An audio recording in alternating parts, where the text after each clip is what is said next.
the north around 2 miles per hour and clear skies with lows around 55. Tomorrow, sunny with a very light wind and a temperature near 74. Moving into Friday, the same with a high of 74 and sunny. This forecast is brought to you by Ellis Agency Insurance. Thank you for keeping that dial at ESPN Northwest Florida. Rely on it. CBC Construction is looking for a few good men. At CBC Construction, our greatest strength lies within our talented team. Join us and be a part of a dynamic company that values its people. We offer a tremendous opportunity to create a future for your family and the Florida Panhandle. CBC Construction is now hiring. Call us at 850-740-3815 or visit cbcconstruction.com to learn more. CBC Construction. Be part of a winning team. Los Rancheros has been doing it right for 20 years. Los Rancheros brings a top-shelf dining experience to you with the opening of their beautiful new building. Watch all college and pro games on Los Rancheros' 14 large-screen TVs with great drink specials daily from 2 to 5 and during all the games. Los Rancheros, the place for live sports and great food on 23rd Street between Jenks and Harrison. MLB is incoming, and you won't miss a game. Introducing Scorpion TV. Over 5,000 live streaming channels. Catch every game of the season with over 100 sports networks, including ESPN, ESPN Plus, the NFL Network, and Red Zone. Even pay-per-view events. Watch 400 local network channels from Panama City and most major markets. Fox, ABC, CBS, and NBC. Just $45 a month with our promo code ESPNNW. Go to ESPNPC.com and click the Scorpion TV logo. Dreaming of your perfect Florida home? Whether you're buying or selling, I'm here to make it easy. I'm Terry Callahan with Anchor Realty Florida, and I've helped many folks from first-time home buyers to retirees find success in the Bay County real estate market. I'd love to find just the right home and neighborhood to match your family's needs. Let's make your dream home on the Florida Panhandle a reality. Call or text me, Terry Callahan, at 850-919-5025. Visit the newly remodeled Mid-South Lumber Hardware and Feed Store in Youngstown. They have a full line of plumbing, electrical, hardware, and tools for your DIY home projects, as well as lumber and animal feed. Now offering not only baby chicks and a full line of poultry supplies, but also bunnies and parakeets. They also carry a wide selection of Duplin wines and gourmet products so you don't have to drive to the beach. Come see us at Mid-South Lumber on Highway 231 in Youngstown. When you bring your vehicle to Panama City Toyota for repairs or maintenance, you'll get the warmest welcome around. That's because we see service differently. It's not only an expert team that can help with everything, from simple adjustments to a new set of tires. It's also a team that values your time, so we make your experience as quick and comfortable as possible. Because we're committed to service that goes beyond. Only at Panama City Toyota. WGSX Lynnhaven, WVLQ Port St. Joe. Powered by Panama City Toyota. ESPN Northwest Florida. Back to the Inside Drive. Live and local from the Gulf Plus studios. It's the next evolution of Sports Talk Radio. The biggest stories and the biggest reactions. Now. And now, we're taking... With the first pick. This is the last ball you got in the bag. The Inside Drive. From college to the pros. Interviews with the newsmakers, sports betting, your phone calls, and more. And now, The Inside Drive with Ryan Mulvey on ESPN Northwest Florida.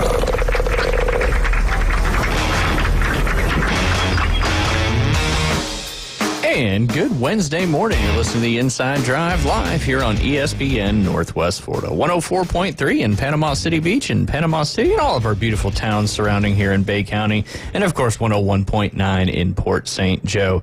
You can watch and listen live or after the fact. That's Facebook, YouTube, and Twitch. All you got to do is search up ESPN Northwest Florida. As always, we appreciate the subscribes, the likes, the follows. And what we appreciate the most is when you guys can do us a favor and share those shows to your Facebook page, because it just gets us out there a little bit more, and we certainly appreciate it very, very much. 3 great local shows. Coach James Hale Show from 7 to 9, Inside Drive right here from 11 to 1, and of course David Hayes in the afternoon, Underdogs from 4 to 6 p.m. That's the that hotkey, because I said the afternoon underdogs. I haven't heard of and Liam's like, have you guys been doing a lot of hotkeys? I was like, no, bro, that's all you. That's all you. Summertime. You talk through hotkeys, brother. Yeah, absolutely. But yeah, afternoon underdogs from 4 to 6 p.m. Yesterday, I have to apologize to the Race to Talladega world. I forgot to do our Race to Talladega contest, but that means I will definitely remember today. If you were listening to the Coach James Hale show this morning, you heard that the code word was speed, and hopefully you text in with your racing name and telephone number. And as we come into our 1240 segment, our final segment today on the Inside Drive, we'll be announcing your name and how quick you can give us a call at 850-215-6290 will be your qualifying time. Fastest qualifying time will win a bunch of cool stuff. The cool thing about this one is we're taking the top 2 fastest qualifying times. Those will each get a pair of tickets to the to the Jack Links 500 up there on Sunday, April 27th. And of course, you can also go to the ARCA Menards Series, General Tire 200, and NASCAR Xfinity Series, the AG Pro 300. That's a doubleheader on Saturday, the 26th. Contest runs between now and April 18th, so lots of opportunities to get in. And of course, the fastest time, we're giving the top 2 each a pair of tickets to what I just mentioned, but the fastest qualifying time will also win tickets to the incredible Talladega Garage Experience. All qualifiers instantly win cool station stash from Pepsi, Tommy's Express, and of course ESPN Northwest Florida. This contest is brought to you by PCB Hobby, Panama City Toyota, Buffalo Rock Pepsi, Hampton Inn on Thomas Drive, and Home 2 Suites. So we appreciate those wonderful sponsors for making these awesome contests happen. Got a great show lined up for you guys today. We've got a good friend of mine, Kyle Dawson, will be joining us at 11:20. That's 12:20 in the Augusta time zone. He's a sports writer for the Aiken Standard. We had Chris Gay on last year, who was a sports writer for the Augusta Chronicle. This year, Kyle will be joining us at 11:20. Going to talk to him about his article he just put out that was picked up nationally, talking about the changes going on to what used to be known as the Augusta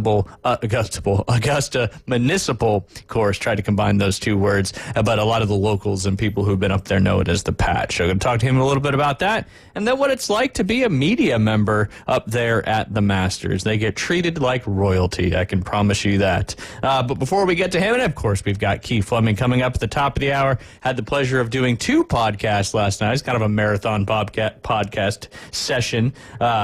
We had the Divots and Pivots podcast where we joined Bud and I forget the other gentleman's name, I think Andrew, where we hung out with them, talk Masters, DFS, betting picks, cool stuff at Augusta National. And then, of course, my co-host Keith Fleming on the 2 Off the Tee podcast. We had those 2 gentlemen on our podcast right afterwards. So it was a great time. You can check those out. Just go to Twitter, search up Divots and Pivots, or, of course, Fantasy Six-Pack. But again, we'll be joined by Keith today at 12 noon.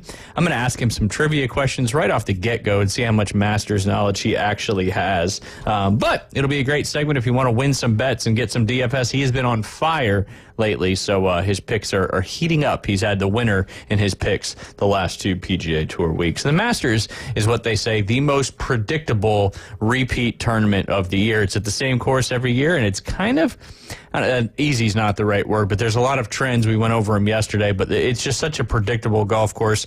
Favorites usually win it. Long shots never really have a chance to win it, so you can kind of really segment down your picks, your bets, all that good stuff. But yeah, so make sure you stay tuned throughout the entire show today. We got a lot of great information coming up for you. Don't forget, too, if you want to win a sweet prize from Golf Plus, appreciate Alan Watson hooking us up with the Pimento Cheese Towel Custom Pimento Cheese Putter Cover. I didn't say just putter this time. A $100 gift card to Golf Plus, as well as a dozen Vice Heritage Collection custom golf balls. So you don't want to miss out on that opportunity. We've already got 40 signed up for our Masters contest here on ESPN Northwest Florida. I love the fact that the Masters allows you to set up fantasy leagues directly through their website, where all you got to do is share that link out there. So I've already posted it in the comments of today's show, but we'll post it again a little bit later because you really only have till the end of the day today to get in there. You don't technically, but you don't want to have to get up at 5 o'clock in the morning just to get a couple picks in there. It only takes a few minutes because you're only picking 5 categories plus a tiebreaker. So I encourage you to jump in there to win some awesome prizes. And again, appreciate Alan Watson and Golf Plus. I'd be remiss if I didn't mention the county track meet yesterday for middle school. There was 2 going on simultaneously, one at Gavlac and then one at Tommy Oliver. And University Academy was competing over there at Gavlac Stadium. And big shout out to the UA girls track team. They ended up finishing first in the meet. Obviously, the county championship is where it all matters and culminates. And the boys finished 4th. But got to give a special shout out to my daughter Ryan. She actually ran the 800 and was one of the 2 running the 800 for UA and finished first pretty handedly. And the 800 is just, I never ran track, but the 800 is that one where you got to kind of match the balance between speed and stamina, because it's 2 laps around the track, a half mile, and she ran it beautifully, and she was so excited. It's a long way. 3 minutes flat she ran that in. So flat. I don't know how that compares to other girls her age, but it looked pretty dang good to me, so I was super proud of her. She also did the high jump yesterday, which, kind of runs in the family. We're a little bit bouncy, so she cleared the bar twice, and that was her first time ever attempting it. So again, proud of her, proud of the entire University Academy track team, especially on the girls' side. Several of our soccer players competing in the relays, competing in the 800s, competing in the miles. So congratulations to all the girls yesterday from University Academy that did such a wonderful job. And of course, all the competitors out there at the track meet, because, running's, you got to be kind of a special person to want to do running in competition, because I ran a lot because I played ice hockey, so you had to be in really, really good shape. Did I like it? Not really. Yeah, it's like we're not running to run. We're running to do other things. Yeah. But if you want to run, like, Godspeed, my friend. More power to you, because that's no easy task. That is for certain. Want to talk real quick in this first segment. I didn't realize that if you chirped back at fans, you would get ejected. Luka Doncic got a technical foul early in that game, right? And then a fan was chirping at him, and I guess he said some choice words back to the fan, and the ref quickly teed him up, which was his second technical, which means he was ejected from the game. Jared Vanderbilt says when Luka Doncic picked up his first technical foul, referee JT Orr said he would talk to anybody but Luka. Vanderbilt said that the refs Doncic received that the technicals. I want to keep saying refs. The text Doncic received seemed personal. So I guess, maybe they... Yeah, that's what I had heard without really seeing any of this, was essentially the ref was kind of in the line of sight of Luka, and it looked like Luka was talking to the ref, and, there's no the refs don't tolerate that at all. But Luka wasn't talking to the ref. He was talking to the fans. I don't think I don't think that you can get a technical... Okay, you can get a technical for anything. I don't think that they take you up, though, for talking to the fans. But if it looks like it's in the line of sight of the referee and the referee is taking it personal, which I don't like that too much. But then again, you can't be talking to the referees, the officials like that. So it's one of those situations. Yeah, and I think that's why he was so upset after the fact, is because he was not talking to, and I guess, so to your point, David, Luka becomes the first player in NBA history to receive a technical foul for talking to a fan. Yeah. First ever. But again, like you said, I guess the ref thought he was talking to him, which obviously he clearly wasn't. You could also see the fan saying some stuff to Luka, and I think all the fan said was like short or something like that when he shot it. And then Luka, kind of snapped back at him, and the rest is history, but literal history. First ever tech getting ejected, first ever injection or technical for talking to the fans. We were talking about the Florida Gators and how they were the comeback kids. Last night, one of the wildest comebacks in sports history. And if you weren't paying attention, you probably have no idea it's even transpired. But it was between the Vancouver Canucks and the Dallas Stars. With 1 minute remaining in the third period, hockey plays 3 periods for those that don't know. So it was the final period, final minute of the game. Dallas was up 5-2. Final score of that game, Vancouver 6, Dallas 5 in overtime.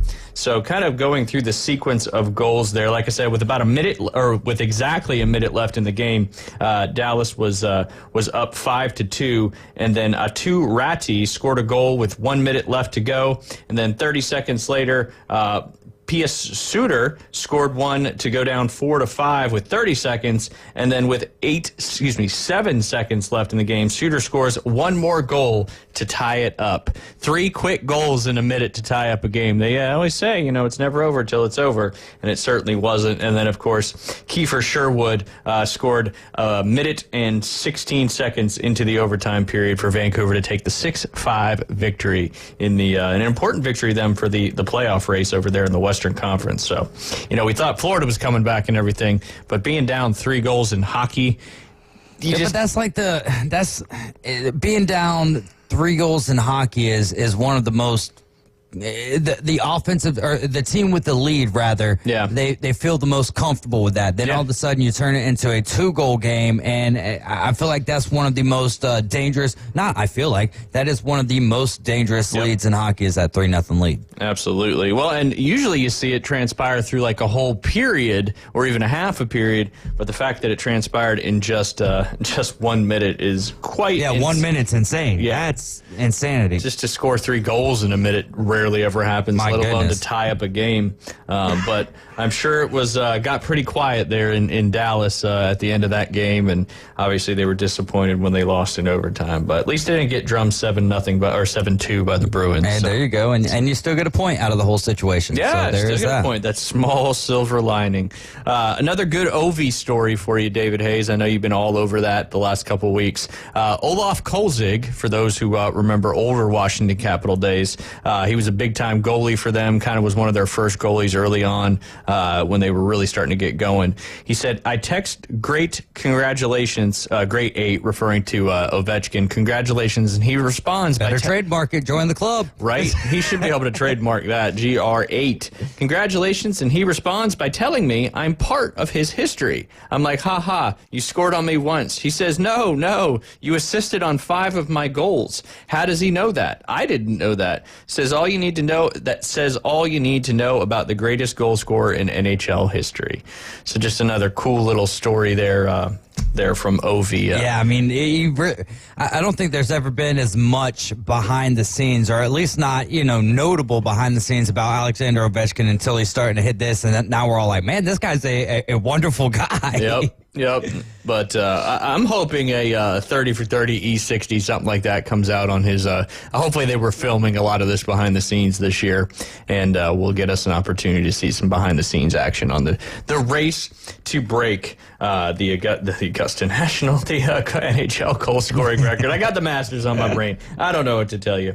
But again, you can find our link to sign up. We got 40 people in there right now. Got some fun names, too.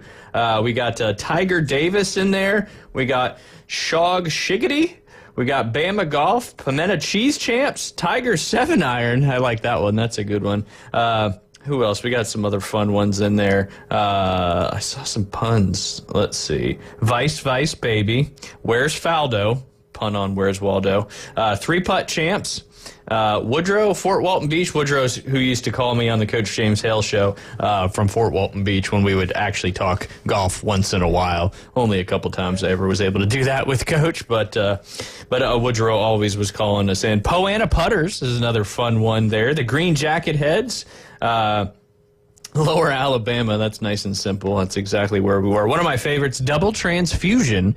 For those who don't know, transfusions are very common in the private club world when it comes to golf. A transfusion was invented, I believe, in the New York Health Club a long, long time ago to be a refreshing alcoholic beverage post, doing some racquetball, squash, whatever was going down. But a transfusion is ginger ale, grape juice, and vodka. Very, very light, very refreshing. You garnish it with a lime, and it's pretty darn good. Barstool Sports has a beverage, a mixed beverage line that has a transfusion. Doesn't have alcohol in it, and you just mix it with the booze, and you're good to go. So I like the Double Transfusion name as well. So Birdies or Bogeys, just a classic Facebook name. But like I said, we got 40 people in there. Let's get it to 50, and only 10 more between now and tomorrow morning. First tee time here in the Central Time Zone is is, I believe, 6:40 a.m.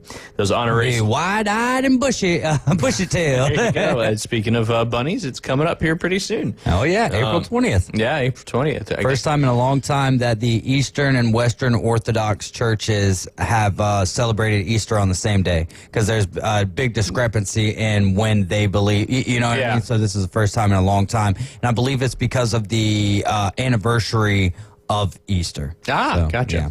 I know the kids have another pretty long weekend for that one. They're off Friday for Good Friday, and I'm not really sure why they're off Monday. But Good Monday. Yeah, great Monday. But so maybe we'll see a Liam appearance in studio one of those days. We'll find out. I always leave it up to him. But again, if you want to join our Masters pool, all you got to do is check out our Facebook page or go to today's live show for the Inside Drive. You'll see the link right there in the comments. Super easy to sign up. All you got to do is create a Masters account, and then you just make your picks. And the picks are what's kind of wild with this, and a few people have brought it to my attention. I knew it was the fact, but you can actually see what other people picked, and it's not hidden until the tournament starts. You can literally go in there and see everybody's roster. So if you wanted to kind of game the system, I guess, a little bit, you would have to, you could really go in and see who everybody picked, and if you really cared that much, you might be able to work it so you don't have anybody picked, but there's still a variable in that those golfers have to do well. I want to just real quick while I'm on it, so let me go to my roster. All right, so the first group you pick from is past champs. The second group you pick from is United States players. The third group you pick from is international players. The first-timer group is the next one, and which that's a tough one. I mean, it's so hard to play well at Augusta for your first time. If you look at all the statistics, last time somebody's won it was, I think, 1980 or 1976 or 78 when Fuzzy Zeller won it, and he was a first-timer. A lot of first-timers don't even make the cut, let alone finish in the top 10. But, hey, you got to pick a first-timer, and then they have a wild card category. And then your tiebreaker is the total number of putts made throughout the entire tournament.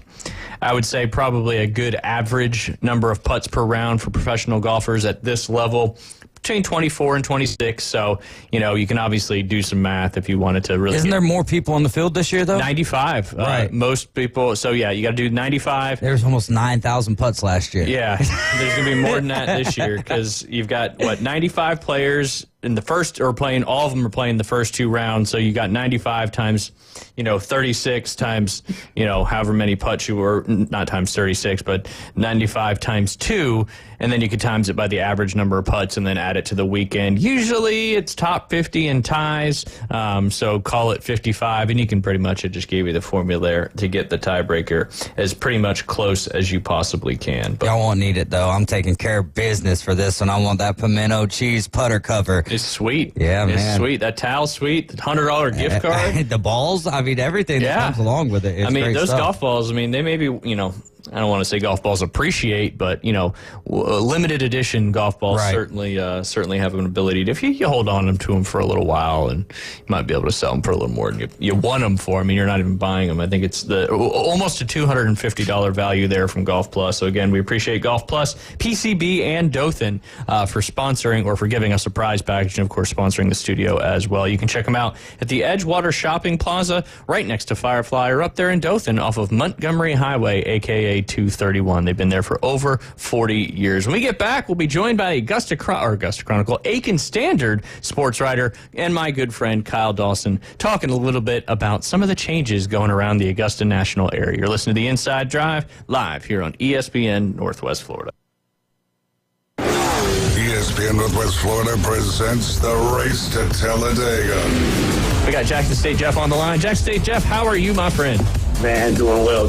How's it going, guys? We're doing good. That was good. You were ready to go. You probably had 850-215-6290 already on the dial, and boom, knocked it out. David, what was that qualifying time there? 2 seconds. Woo! From PCB Hobby, Pepsi, Panama City, Toyota, your racing station. ESPN Northwest Florida. This is Joanna with your latest forecast on ESPN Northwest Florida this Wednesday. For this afternoon and evening, sunshine and a high of 71 with a gentle breeze at 11 miles per hour out of the west. Tonight, a wind out of the north around 2 miles per hour and clear skies with lows around 55. Tomorrow, sunny with a very light wind and a temperature near 74. Moving into Friday, the same with a high of 74 and sunny. This forecast is brought to you by Ellis Agency Insurance. Thank you for keeping that dial at ESPN Northwest Florida. Rely on it. CBC Construction is looking for a few good men. At CBC Construction, our greatest strength lies within our talented team. Join us and be a part of a dynamic company that values its people. We offer a tremendous opportunity to create a future for your family and the Florida Panhandle. CBC Construction is now hiring. Call us at 850-740-3815 or visit cbcconstruction.com to learn more. CBC Construction. Be part of a winning team. Whether you're an experienced investor or first-time buyer, Beach House will provide you with top-notch service to guide you through every step of the process. We make the real estate process fun and easy through effective marketing, strategic advertising, and always a client-focused experience. From single-family homes to full-scale developments, Beach House Sales Development has you covered. Check them out at beachhousesalesfl.com or give them a call at 850-919-3500. Broadcasting from the Gulf Plus studios, it's the Inside Drive. Welcome to the Inside Drive, the next big thing. It's a big, huge, giant deal. Sports betting, huge reactions, your calls and real-time coverage of the stories you're following on ESPN Northwest Florida. And welcome back. You're listening to the Inside Drive live here on ESPN at Northwest Florida. I'll say it one more time before we go to our next guest. Join our ESPN Northwest Florida Fantasy Masters Challenge. You'll win some great prizes there from Golf Plus. But I'm excited to bring this next guest on. Haven't talked to him in a long time, and he's up there reporting on the Masters, which is pretty darn special. That's my good friend Kyle Dawson. Kyle, how are you doing today? Oh, doing wonderful. Couldn't ask for anything better than being here at Augusta National. Got that rain out of the way Monday. Looking forward to what's going to be a beautiful week. Yeah, absolutely. It looks like it's going to be some of the best weather we've had in a long time for the annual playing of the Masters tournament. Kyle, I'm going to dive right into it, and because I'm not a subscriber to the Aiken Standard, I couldn't read the entire article, but wanted to talk to you. I saw your article about the changes going on as what we know, the patch, but the Augusta Municipal Golf Course as well that's been there for a long time. For everybody who's ever been to the Masters or played up there, lived up there, whatever it may be, everybody knows kind of about the patch. It's been a staple there in Augusta for a long time, but there's some changes coming to it. Can you kind of go through those a little bit for us? Absolutely. Yeah, so the patch, been there for a very, very long time. It's Augusta's third oldest golf course, having been opened in 1928. Augusta National is sort of spearheading in a sort of remodernization and completely revamping the golf course. It was an announcement that was made last year. They're looking for a grand reopening right in time for Masters next year with a redesign from Tom Fazio and Bo Welling, a new design that's going to sort of pay homage to 11 of the original holes out there while also, revamping the entire rest of the property. And there will be a new addition, that being a 9-hole short course being designed by Tiger Woods. So Tiger not here with us this week, but his legacy continues to grow here in Augusta as the 9-hole short course will be called the Loop at the Patch, being called the Loop to sort of pay tribute to all the caddies that have used the Patch as kind of a hangout spot over the years. It'd certainly be fun to design whatever that logo is going to look like, the Loop at the Patch. That'll be pretty cool. Is there some kind of, teaching facility, something like that coming with it as well? So another thing that Tiger Woods and Augusta National are partnering on is through Tiger's TGR Foundation. They're going to open a learning lab here in Augusta. It will be the 4th location. Something that Tiger's Foundation started back in the mid-2000s, but going to basically serve the number that they gave us, over 23,000 local students will have access to this, but it's, primarily to provide, just all kinds of stuff for sort of under-resourced children. It'll be in Richmond County, but children from around the CSRA, the Aiken, Augusta, all of that area will have potential access to it. They're looking at a 2028 opening for that. That's more, on the school side of things with all the STEAM teaching, things like that. But there will be some crossover there as students at the Learning Lab will have access to the new patch facilities.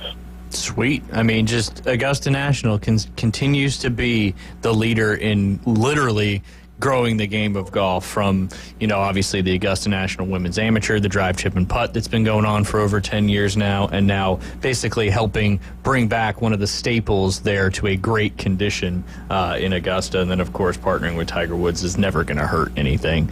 Absolutely. And, that's one of the things that Chairman Fred Ridley talked about on Monday. And usually, we're used to, and actually just wrapped up a little bit ago, the annual chairman's address that takes place here in the press building on Wednesday. When we got the list ahead of time of the press conferences and saw him on Monday, it was, in addition to Wednesday, it's like, whoa, something big must be coming. And that is indeed it. And, there's been a lot of initiatives that they've undertaken during his time as chairman to make vast improvements, not just to Augusta National, but to the community at large. And one of the keys that they're really wanting to, lean into and embrace is one of the things that the patch has been known for forever is its affordability. And even with all of these, grand changes and upgrades they're making, they intend to keep it as affordable as ever. Which is awesome. I mean, you're going to get a brand new golf course and an additional short 9-hole course at a very affordable price, which in the golf world nowadays is just not stuff you really hear about because the expense to maintain a golf course is so much. But when you got Augusta National money, they can do anything at any time, anywhere. So great to see that Augusta is continuing to just not only develop their own golf course, but develop the experience for everybody around the area. All right, Kyle, we got a lot of big-time golf fans down here in the Florida Panhandle. Can you kind of walk us through what it's like to be a member of the media during Masters Week? I know I want you to describe the media building a little bit, but just, how your day starts and, how they kind of take care of you guys throughout the day. Yeah, so, I mean, the day, it's kind of funny because for the most part, the media members here are folks who cover golf all around the country, all around the world. So this is kind of like, a lot of this is standard kind of stuff for them. But for us who are here, locally, who aren't going to, Sawgrass and then, after the Valspar and after everything else, like having tournament after tournament after tournament, it's, a completely different world. It's really, really fun. But you start the day out first thing in the morning. We've got our own parking area right kind of near the building, but, go through security, get to the building where, people are opening doors for you. They've got all the food out ready for you. We've got, the full-service lounge in here for breakfast and lunch, but then also a grab-and-go area where it's all the the sandwiches and everything else in the little individually green wrapped bags that you might find out on the course. That's all here that's available for us. Stadium seating with our own individual desks, a couple monitors on each one to where we're able to either keep up with the live televised coverage or just have whatever might be available through Masters.com or our own little digital media hub that's got all the press conference videos, all the transcripts, all the everything else. But everyone here really does go out of their way to, enhance the entire experience for us and make it a whole lot easier because you think about it, it's the biggest golf tournament in the world. It's one of the 4 major championships. It's obviously a lot going on. There's a lot of pressure that comes with that, especially when you're talking about meeting deadlines and putting out content, we're going to have more eyeballs on than just your average, daily coverage. But they make it truly seem like it's almost like this is a vacation week, which is wild considering we're obviously working harder and putting out more material than any other week of the year, yet that's how they make it feel here. Man, that's just awesome stuff. David, next year we're putting in our credentials. We'll get denied. But at least we tried. We might as well give it a shot. But yeah, I mean, just top notch. Let me ask you this, Kyle. What's your obviously the food at the Masters is a big topic of conversation. They've had a price freeze there for a long time. What's your go-to lunch when it comes to the offerings there at Augusta? So the Masters Club is my favorite sandwich. I feel like I eat one of those just about every hour that I'm out here. So definitely like to fire up one of those. And usually if I'm just kind of grabbing whatever from our little grab-and-go area, the ham and cheese on rye is another favorite. You know, no frills, just get some nutrition in there and get a little fuel to go and walk the course, because as awesome as this building is and as great as they make everything for us, I've still got to get out there and walk the course every day. Absolutely. All right, speaking of walking the course, what's your favorite area of the golf course when you're out there kind of trying to see what's going on, trying to get some good storylines, stuff like that? Where do you kind of look to camp out a little bit? Well, one of my favorite kind of routes to take is, so we get shuttle service from the media building. They drop us off over right behind the giant scoreboard with all the flags on it right there next to number one. Nice. So pop out that way. I always like to go and hang out under the giant oak tree that's right over there next to the clubhouse. That's something that you have to have special access to get into, but there'll be players in there, there'll be members in there. Scott Van Pelt is always over there, so that's always fun.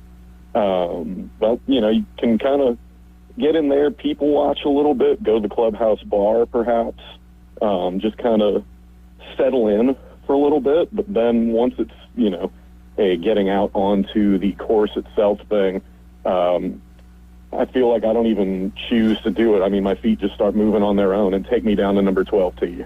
It just kind of pulls you there, gravitates you in that direction.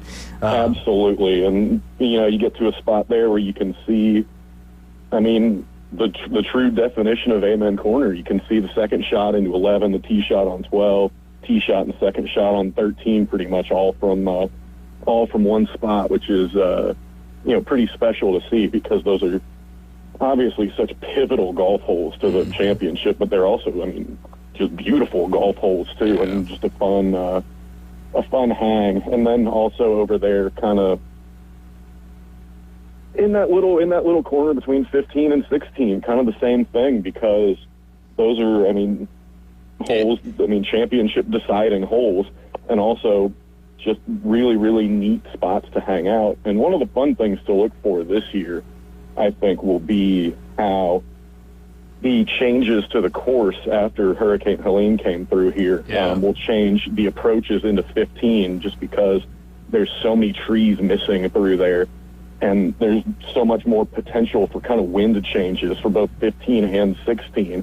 And when you talk about new green complexes and all that water right there, you bring in a little extra wind that the players aren't used to, or just even coming from a direction that they're not used to, and it could change everything. Yeah, absolutely. I was on a couple podcasts last night. We're talking about Masters storylines, and that's one that I brought up that I think a lot of people don't even realize how many trees are gone from Augusta National and how it's going to change a lot of these guys' lines that they're used to looking at. But that wind is always such a factor because it swirls between the pines, and now if there's different winds, guys are going for that green and 2 on 15, and they hit a little gust that they didn't expect. That may play a role down the stretch on Sunday. We shall see, but great point there for sure. Kyle, you've obviously had the opportunity to play the golf course being part of the media. Looking forward to doing that again, obviously, in, mid-May, kind of mid-late May? Yeah, right before, they shut everything down. Yeah, awesome. How was that experience playing it for the first time? So the first time I played it, I've been lucky enough to play it 3 times now, but the first time I did, I won the media lottery back in 2016. So there's a very, very small group of winners for that get to come out and play the Monday after the Masters and get the full tournament experience. Nice. You get your own locker up in the champions locker room. You get your own caddy, and you play it in. I mean, the exact. You play it true master style. Yeah, that's awesome. The only thing that's different, of course, is they're putting us at the member tees and not the championship. Yeah. Well, understandable. I think that's best for everybody. That's best for everybody. No doubt. No doubt. But then, getting the chance to do it a couple other times during what they call it Appreciation Week, which is when the workers out here get to play, and also a group of local media folks get to come out. So, and that's not that anything out here would ever be considered the Wild West, but it feels more like that just because we're in golf carts out here, which is just. And it's just play as many holes as you can, right? Which is just, I mean, it's to be out here without the grandstands, without the scoreboards, without everything else. It's almost like a different world. That's gotta be wild and exciting at the same time. All right, Kyle, a couple more questions before we let you go. What was your favorite Masters that ever transpired? Oh, my favorite one. That's interesting. So, obviously, a lot of great choices, but growing up, I'll be turning 39 here shortly, but growing up as a left-handed junior golfer, I did not have very many players to idolize and emulate. So Phil Mickelson's been my favorite. Pretty much since I started swinging a club from that side of the ball. So 2004 was a favorite of mine. I always felt almost like a cruel joke to the Phil fans that Mike Weir was the first lefty to win it, but. Phil getting it in 2004, and especially just with the battle with Ernie down the stretch, watching that as an 18-year-old was, really, really fun to see. And then, it's hard to leave out 2019. Of course, with Tiger Woods winning and just the fashion that he did it. And, that was a weird week to begin with. And then to have it end the way that it did, because, we were supposed to the tornadoes and whatever else coming in. They double tee them. They send threesomes out there. And it's like, that's already a chaotic day to begin with. And now it's like they put it on, hyper speed.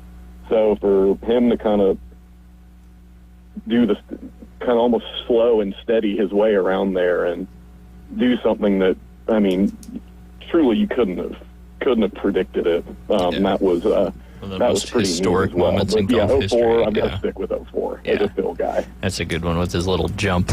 His not the biggest vertical for old Phil. He might be able to get up there a little higher now since he's been drinking all that crazy coffee that he drinks. He's built the calves up a lot since then.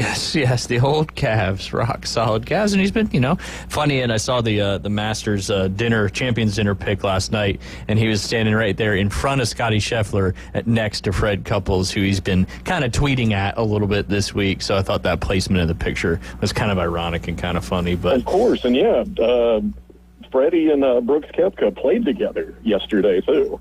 I didn't know that. That's insane. Yeah. So obviously, one of those traditional practice round groupings is to get Tiger and Freddie and Justin Thomas together. And 1 year Kevin Kisner even got in on that action, which was fun for us Aiken folks to see our guy in there with them. But, with Tiger not being here, Freddie had to make some phone calls. I think Adam Scott's phone might have rang.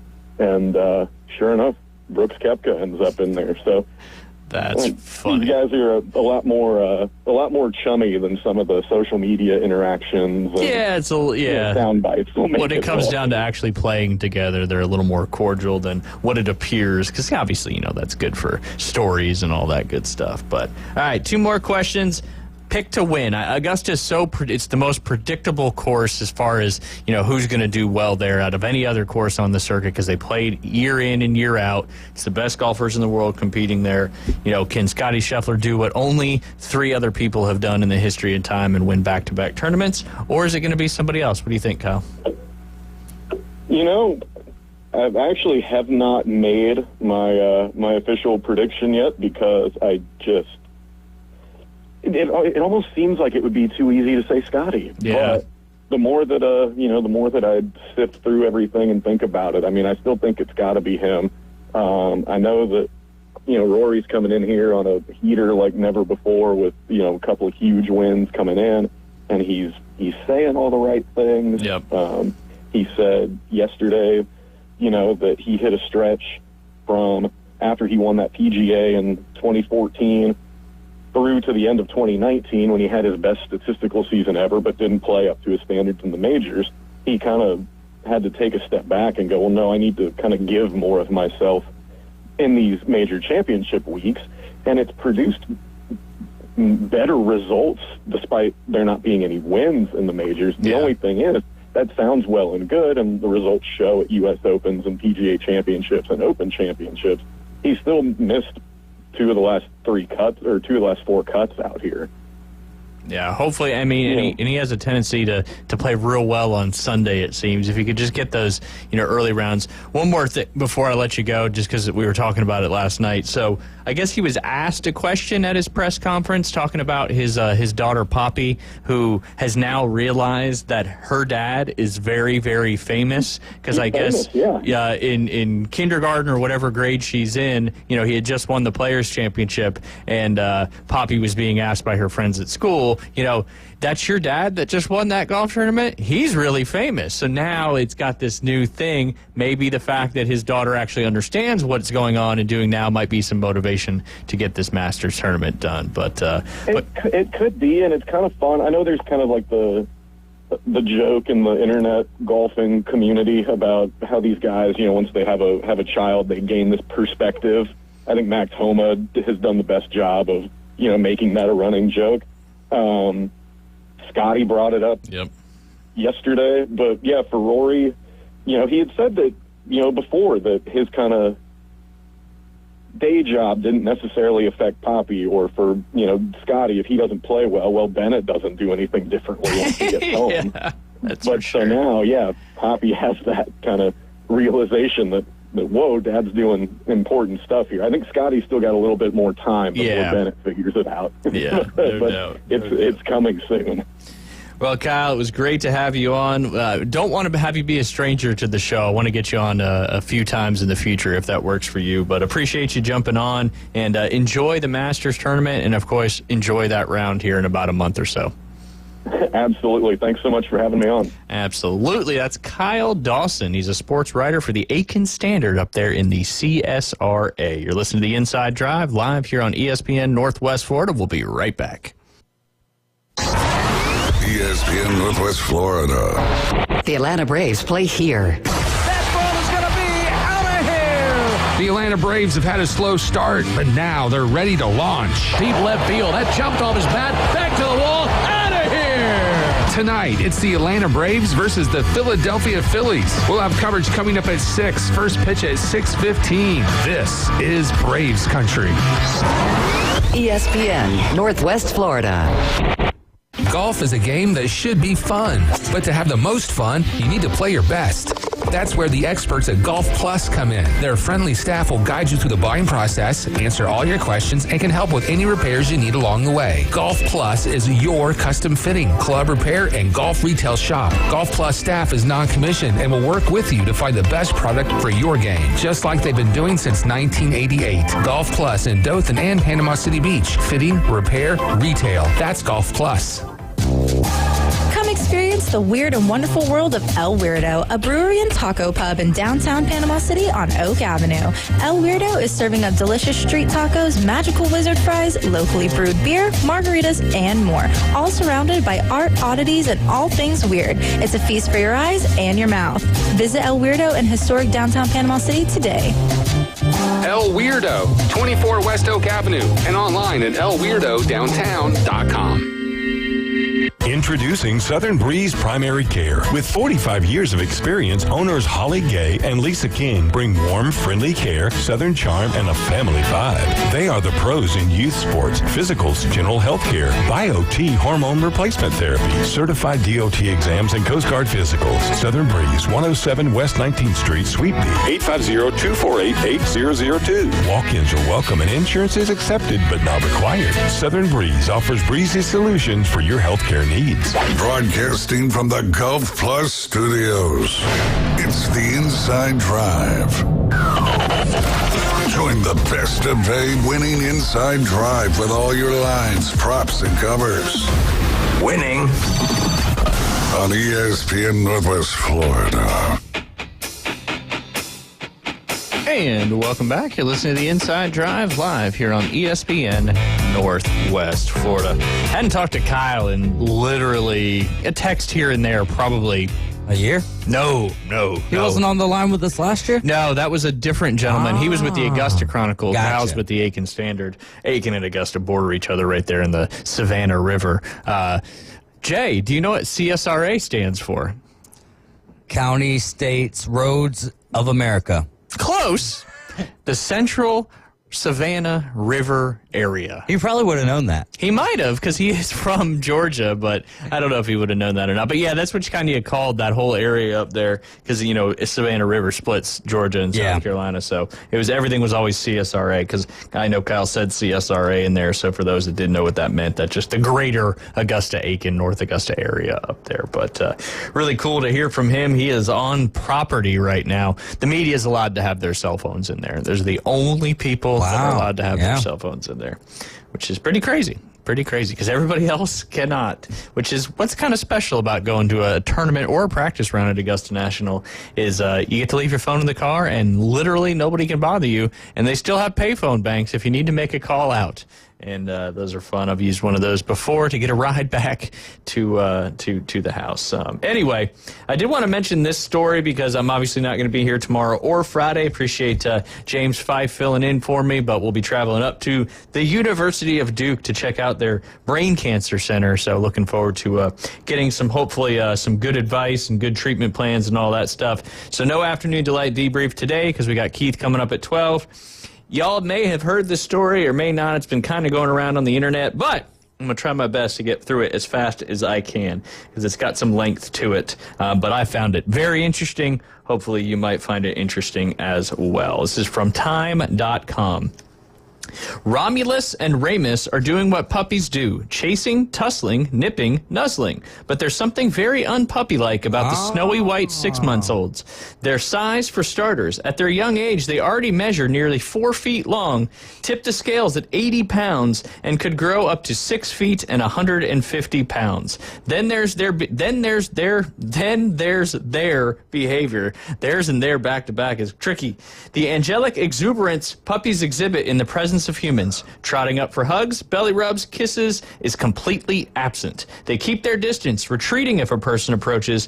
Even one of the handlers who raised them from birth can only get so close before Romulus and Remus flinch and retreat. This isn't domestic canine behavior. It is wild lupine behavior. And the pups? They're wolves. Not only that, they're dire wolves, which mean they have cause to be lonely.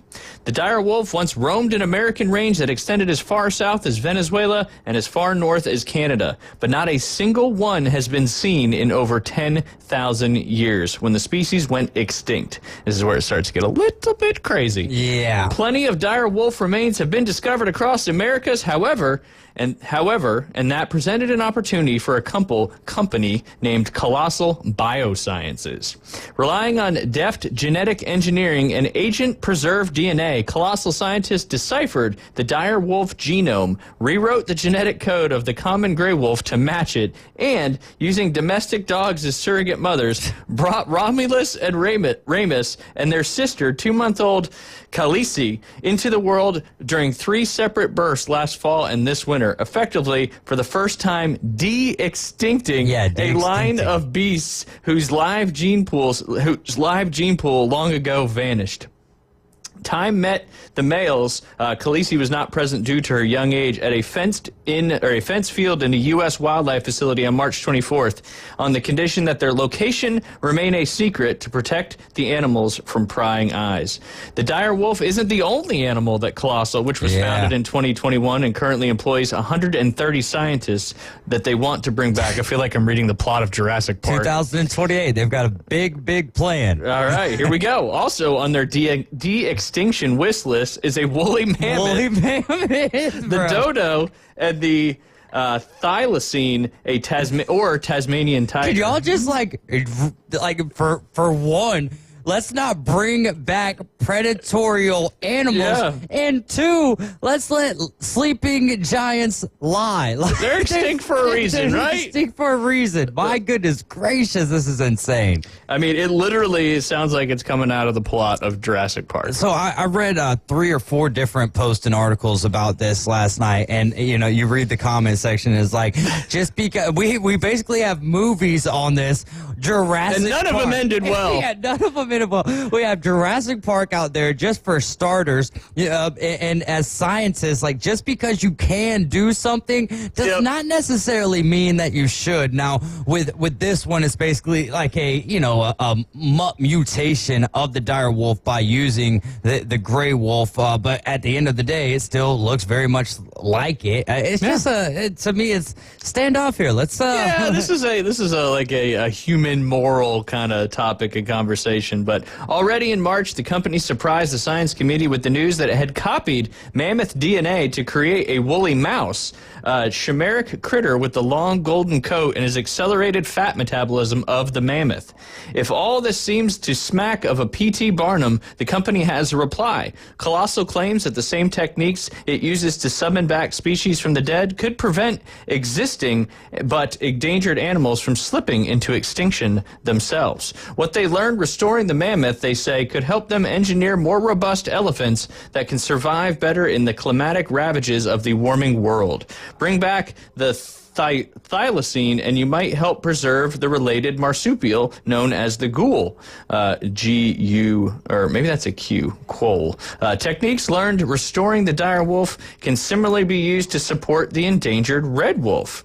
We're at an evolutionary force at this point, says Beth Shapiro, Colossal's chief science officer, speaking of humanity as a whole. We are deciding what the future of these species will be. The Center for Biological Diversity suggests that 30% of the planet's genetic diversity will be lost by 2050, and Shapiro and Colossal CEO Ben Lamb insist that genetic engineering will be a vital tool to reverse this. Company executives often frame the technology not just as moral good, but moral imperative, a way for humans who have driven so many species to the brink of extinction to get square with nature.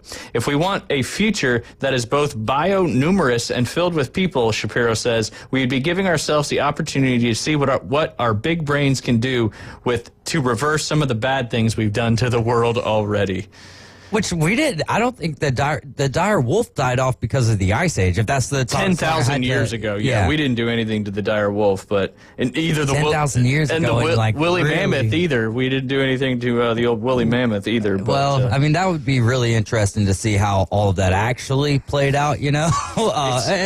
Timeline wise, like when you go back into it and you look at what historically speaking the human species has. But what we historically have, I mean, we don't go 10,000 years back, right? No. So, again, it's splitting hairs, so...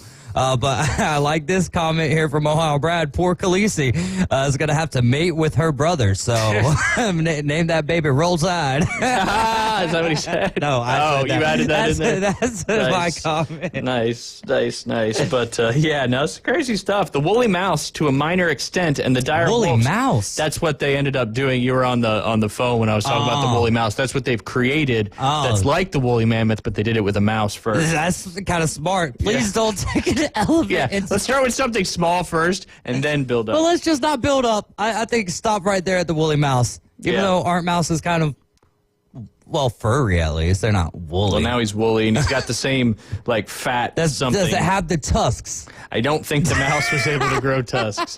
But anyway, the woolly mouse to a minor extent and the dire wolves to a scientific seismic one are the first steps in that direction. But not everybody agrees. Scientific history is rife with examples of why newly introduced species becoming invasive species, the doctrine of unintended consequences, biting humans when we played too cute with other animals. An An exotic pet escapes and multiplies, decimating native species. We see that with fish, frogs, all sorts of stuff. A toad brought in to kill off beetles ends up killing off all the marsupials that eat the toads. And genetic engineering is still a nascent field. Nearly 30 years ago, Dolly the sheep was cloned. The technology still produces problems in cloned animals, such as large burst size, organ defects, premature aging, and immune system problems. What's more, cloning can be hard on the surrogate mother that gestates the cloned embryo. There's a risk of death. There's a risk of side effects that are severe, says Robert Klitzman, professor of psychiatry and the director of bioethics master's program last name. At Columbia University. There's a lot of suffering in that. There's going to be a lot of miscarriages. The article goes on and on, but I'm running out of time. But real quick, it takes surprisingly few genetic changes to spell the difference between a living species and an extinct one. Like other canids, a wolf has about 19,000 genes. Humans and mice have about 30,000. Creating the dire wolf's called for making just 20 edits in 14 genes in the common gray wolf. But those tweaks gave rise to a host of differences, including Romulus's and Remus's white coat, larger size, more powerful shoulders, wider head, larger teeth and jaws, and more muscular legs, a characteristic of vocalations, especially howling and whining. So if we didn't have regular wolves to fear, now we have giant bioengineered wolves. Now this was an afternoon delight debrief. Yes, that's why I wanted to get it in before we went on with Keith, because I'm not going to have another one until Monday. So now those are that's the kind of stuff I'm interested. It was wild reading that last night, and I kind of had a feeling you'd be bringing it up this afternoon. Yeah, it's kind of our MO. It's just wild what science is capable of, what they're capable of, and maybe places that they shouldn't tread. But hey, that's I guess a part of science, right? Yeah, something like that. Redefining the what Mother Nature and the big man upstairs determined to be extinct. We're just like, hey, we'll bring it back. No big deal. People are out there riding wool mammoths down the street. And I mean, how far is it going to be until like Futurama, where they have the heads and how long is that until? Well, that's I think now like cryotherapy. Or is that what cryogenics? Maybe cryogenics is freezing yourself, hoping to be able to come back, and we had a story about that a couple months ago. But you just, I know like in this day and age, you can kind of do stuff with your baby's genetics to determine eye color, hair color, and that's starting to get, not that this is, doing the wolf stuff is any better, but let's just try to make it to where every baby that's born is healthy. Yeah. How about that? Let's all people. How about this? And I know that this one touches base here, but instead of wasting our time recreating animals, how about we cure our human beings that we know there's capabilities? I'm for that. Yeah, right, 100%. Yeah, but anyway, we got to go ahead and take a quick break. Glad I was able to at least get that story in before we were joined by Keith Fleming, who is coming up when we get back for our break right here on the Inside Drive on ESPN Northwest Florida. ESPN Northwest Florida. It's the Coach James Hale Show. Top 10 worst drivers in the United States of America. James Hale like rule. That in Florida is the worst drivers in the country. Look what it did for Wildcat. Yeah, you should. Hey, Bill, you should have seen Wildcat. How he looks now. You should have seen him a year ago. It was scary. Weekday morning 7 to 9. ESPN Northwest Florida. This is Joanna with your latest forecast on ESPN Northwest Florida this Wednesday. For this afternoon and evening, sunshine and a high of 71 with a gentle breeze at 11 miles per hour out of the west. Tonight, a wind out of the north around 2 miles per hour and clear skies with lows around 55. Tomorrow, sunny with a very light wind and a temperature near 74. Moving into Friday, the same with a high of 74 and sunny. This forecast is brought to you by Ellis Agency Insurance. Thank you for keeping that dial at ESPN Northwest Florida. Rely on it. With over 65 years of combined experience, Instant Replay Sports Cards is happy to help you take your collection to the next level. They carry all the new hobby boxes, signed memorabilia, and supplies. New and vintage cards and Pokemon. They sell and trade cards and are always looking to buy. They're an authorized source for Topps, Panini, Upper Deck, and Leaf cards. Instant Replay Sports Cards is open 7 days a week at 752 West 23rd Street, down from Academy Sports. It can always be reached at InstantReplaySportsCards.com. WGSX Lynn Haven, WVLQ Port St. Joe. Powered by Panama City Toyota. And that's out of the ballpark. ESPN, Northwest Florida.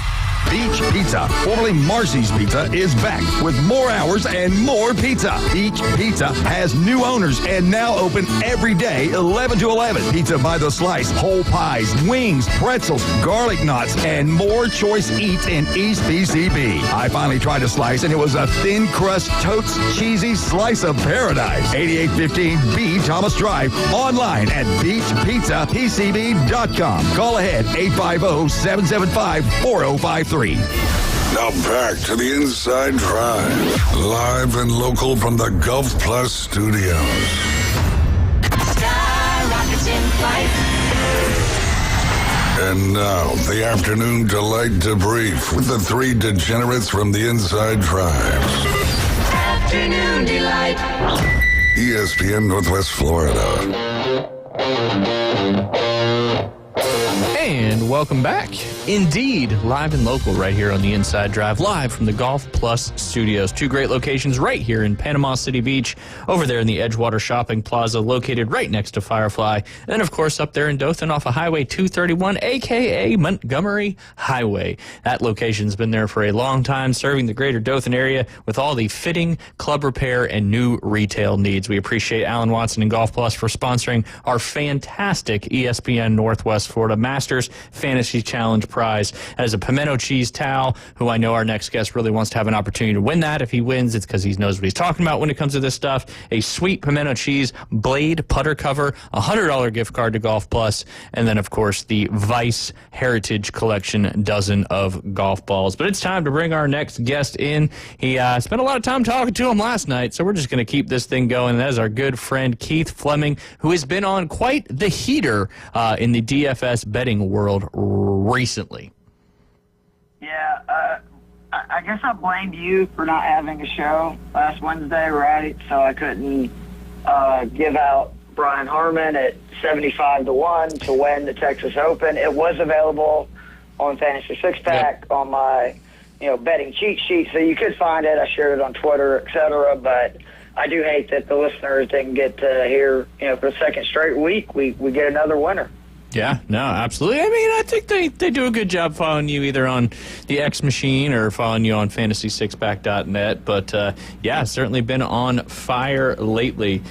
Keith, we were talking about storylines last night on our Two Off the Tee podcast, and I had a good friend of mine who's a sports reporter for the Aiken Standard on at about 40 minutes ago. And one of the things he brought up was what I talked about last night, and the fact that Hurricane Helene has really wiped out a lot of trees up there at Augusta National, and he was specifically referencing 15, that there's just a ton of trees that were down the left side of 15 that open up a lot more angles now to the green, and also kind of change the way the wind flows a little bit there on that golf hole. So something I wanted to mention here right off the jump to kind of keep an eye out for is how 15 might be playing a little bit different than in years prior, and we may see some different winds that, hey, could have put some balls either in the water in front of the green or behind the green, as that is just a brutal approach on an easier golf hole, but you've got no room for error, especially with that shaved down area in the front going into where the Saracen Bridge is. Absolutely. I haven't heard as much about it in the telecast stuff we've seen in the practice rounds up to it. John Rahm did mention, I think on 10, that you could take a much more aggressive line because it's cutting the corner down, and then joke that just by him saying it, Augusta would probably plant a tree overnight that would, eliminate that option. But it's going to be interesting. I still think that overall, if you look what's happened since they changed the golf course in 2020, they lengthened those 3 par 5s. They lengthened the par 4 11 to where the course is almost 76 freaking 100 yards. Brutal. It's the 4th hardest course annually on tour. And that's despite, super wide fairways and, hardly any rough, not a lot of water danger, et cetera. So I still think that it's going to play fairly tough. And it just, unfortunately, the way they've, quote unquote, tiger-proof, whatever you want to call it, they've actually shrunk the amount of players in the field that have a legit chance of winning. Yeah, absolutely. I mean, it's just, it's one of the best weeks in the year. Even if you're not a golf fan, everybody loves the Masters, and it's a special place, and they tweak a little bit every year just to keep everybody on their toes and see what happens in the tournament. All right, Keith, let's, in addition to the trees there, let's talk about some of the bigger storylines going into the 2025 Masters.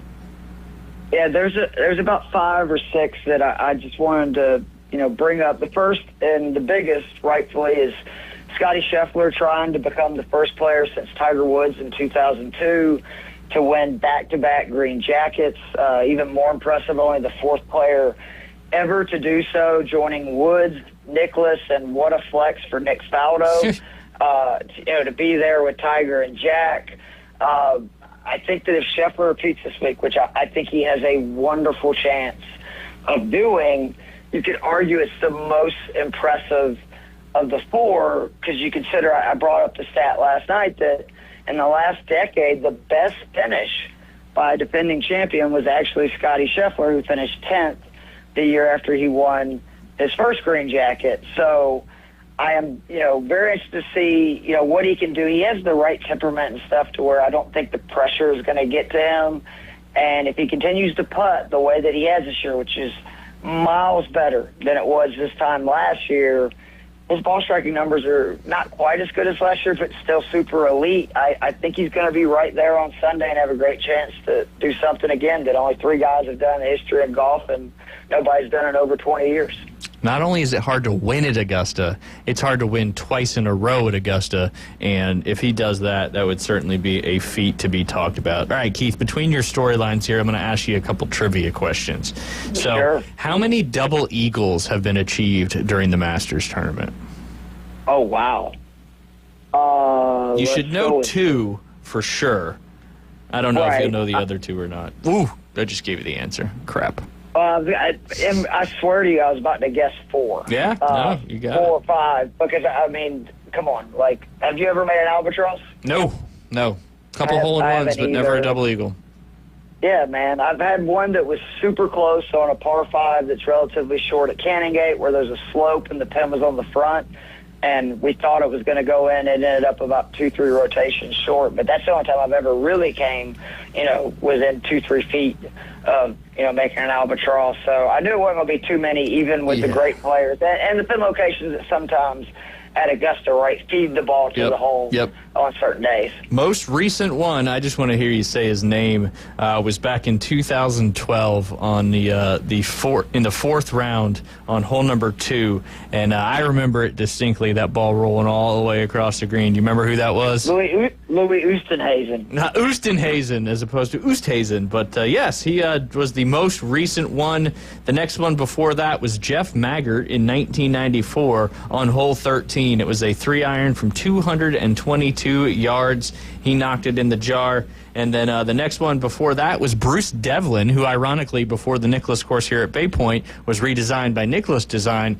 The original golf course was called Lagoon Legends, and it was in fact designed by Bruce Devlin, and at the time the hardest sloping golf course in the state of Florida. He had one in 1967 on hole number 8 with a 4-wood from 248 yards. 1967. Yeah, Bryce would be hitting a 7-iron. Yeah, 1967, moving a 4-wood to 248 seems like a pretty good shot, especially on that hole, given how uphill it is from the fairway to the green. But the golf hole was probably a lot shorter than it is now. And then the one that named the bridge on 15 after him back in 1935, and one of the first Masters competed was Gene Sarazen, also a 4-wood from 235 yards. So yes, Keith, only 4 double eagles in Masters history. Obviously, hole-in-ones is a little different story. Which golf hole has featured the most hole-in-ones in the Masters? It's got to be 16, right? Surprisingly, I was incorrect last night. It's not. It's wait, actually, no, it is. I wasn't seeing where this. Yeah, I was gonna be like, wow, that would be the way they broke it out on their website. It almost looked like it was number 12, but number 12's only seen 3. 16 has seen a hot mess of them. Let's see, 1, 2, 3, 4, 5, 6, 7, 8, 9. 10, 11, 12, 13, 14, 15, 16, 17, 18, 19, 20, 21, 22, 23, 24 holes in one on Masters in Masters tournament history, with the first one coming in. And yet, none of those are the most famous shot on that hole. No, And I bet all of our listeners would know what the most famous shot on 4 or 16 was, and it was none other than your favorite golfer of all time, Mr. Eldrick Tiger Woods. The greatest shot I've ever seen on TV, greatest sports moment I've ever seen on TV, the way the ball stopped, it was like something out of a movie. Chris DeMarco's dreams are haunted by that. And he bogeyed the last 2 holes, which is always forgotten, but then won in the playoff with a birdie. Yeah, So. absolutely. Most recent hole-in-one on 16 was Stuart Sink back in 2022. The first hole-in-one came back in 1934 by Ross Somerville. Guess what club he used? A Massey Niblick from 145 yards before they started. What yeah, in the world is a Massey Niblick? That's, probably the modern day 9, 7, 8 iron, something like that. Oh, and then I thought you were going to say 7 wood or 9 wood, because I carry both of those now, Ryan. So. The Heavenwood, man, that's doesn't get any better It's than an that. awesome club for listeners out there that struggle maybe getting the ball up in the air. It's a great club. Yeah, low center of gravity, nice and easy to hit. Hole number 4, you know how many hole-in-ones have been on number 4 in the history of the Masters, Keith? Maybe 5? 1. 1 hole-in-one on number 4. Now, they keep making that hole longer and longer and longer every year, and the green is just diabolical. But the last one... I figured that front pin would have a few, but I guess not. The front left one.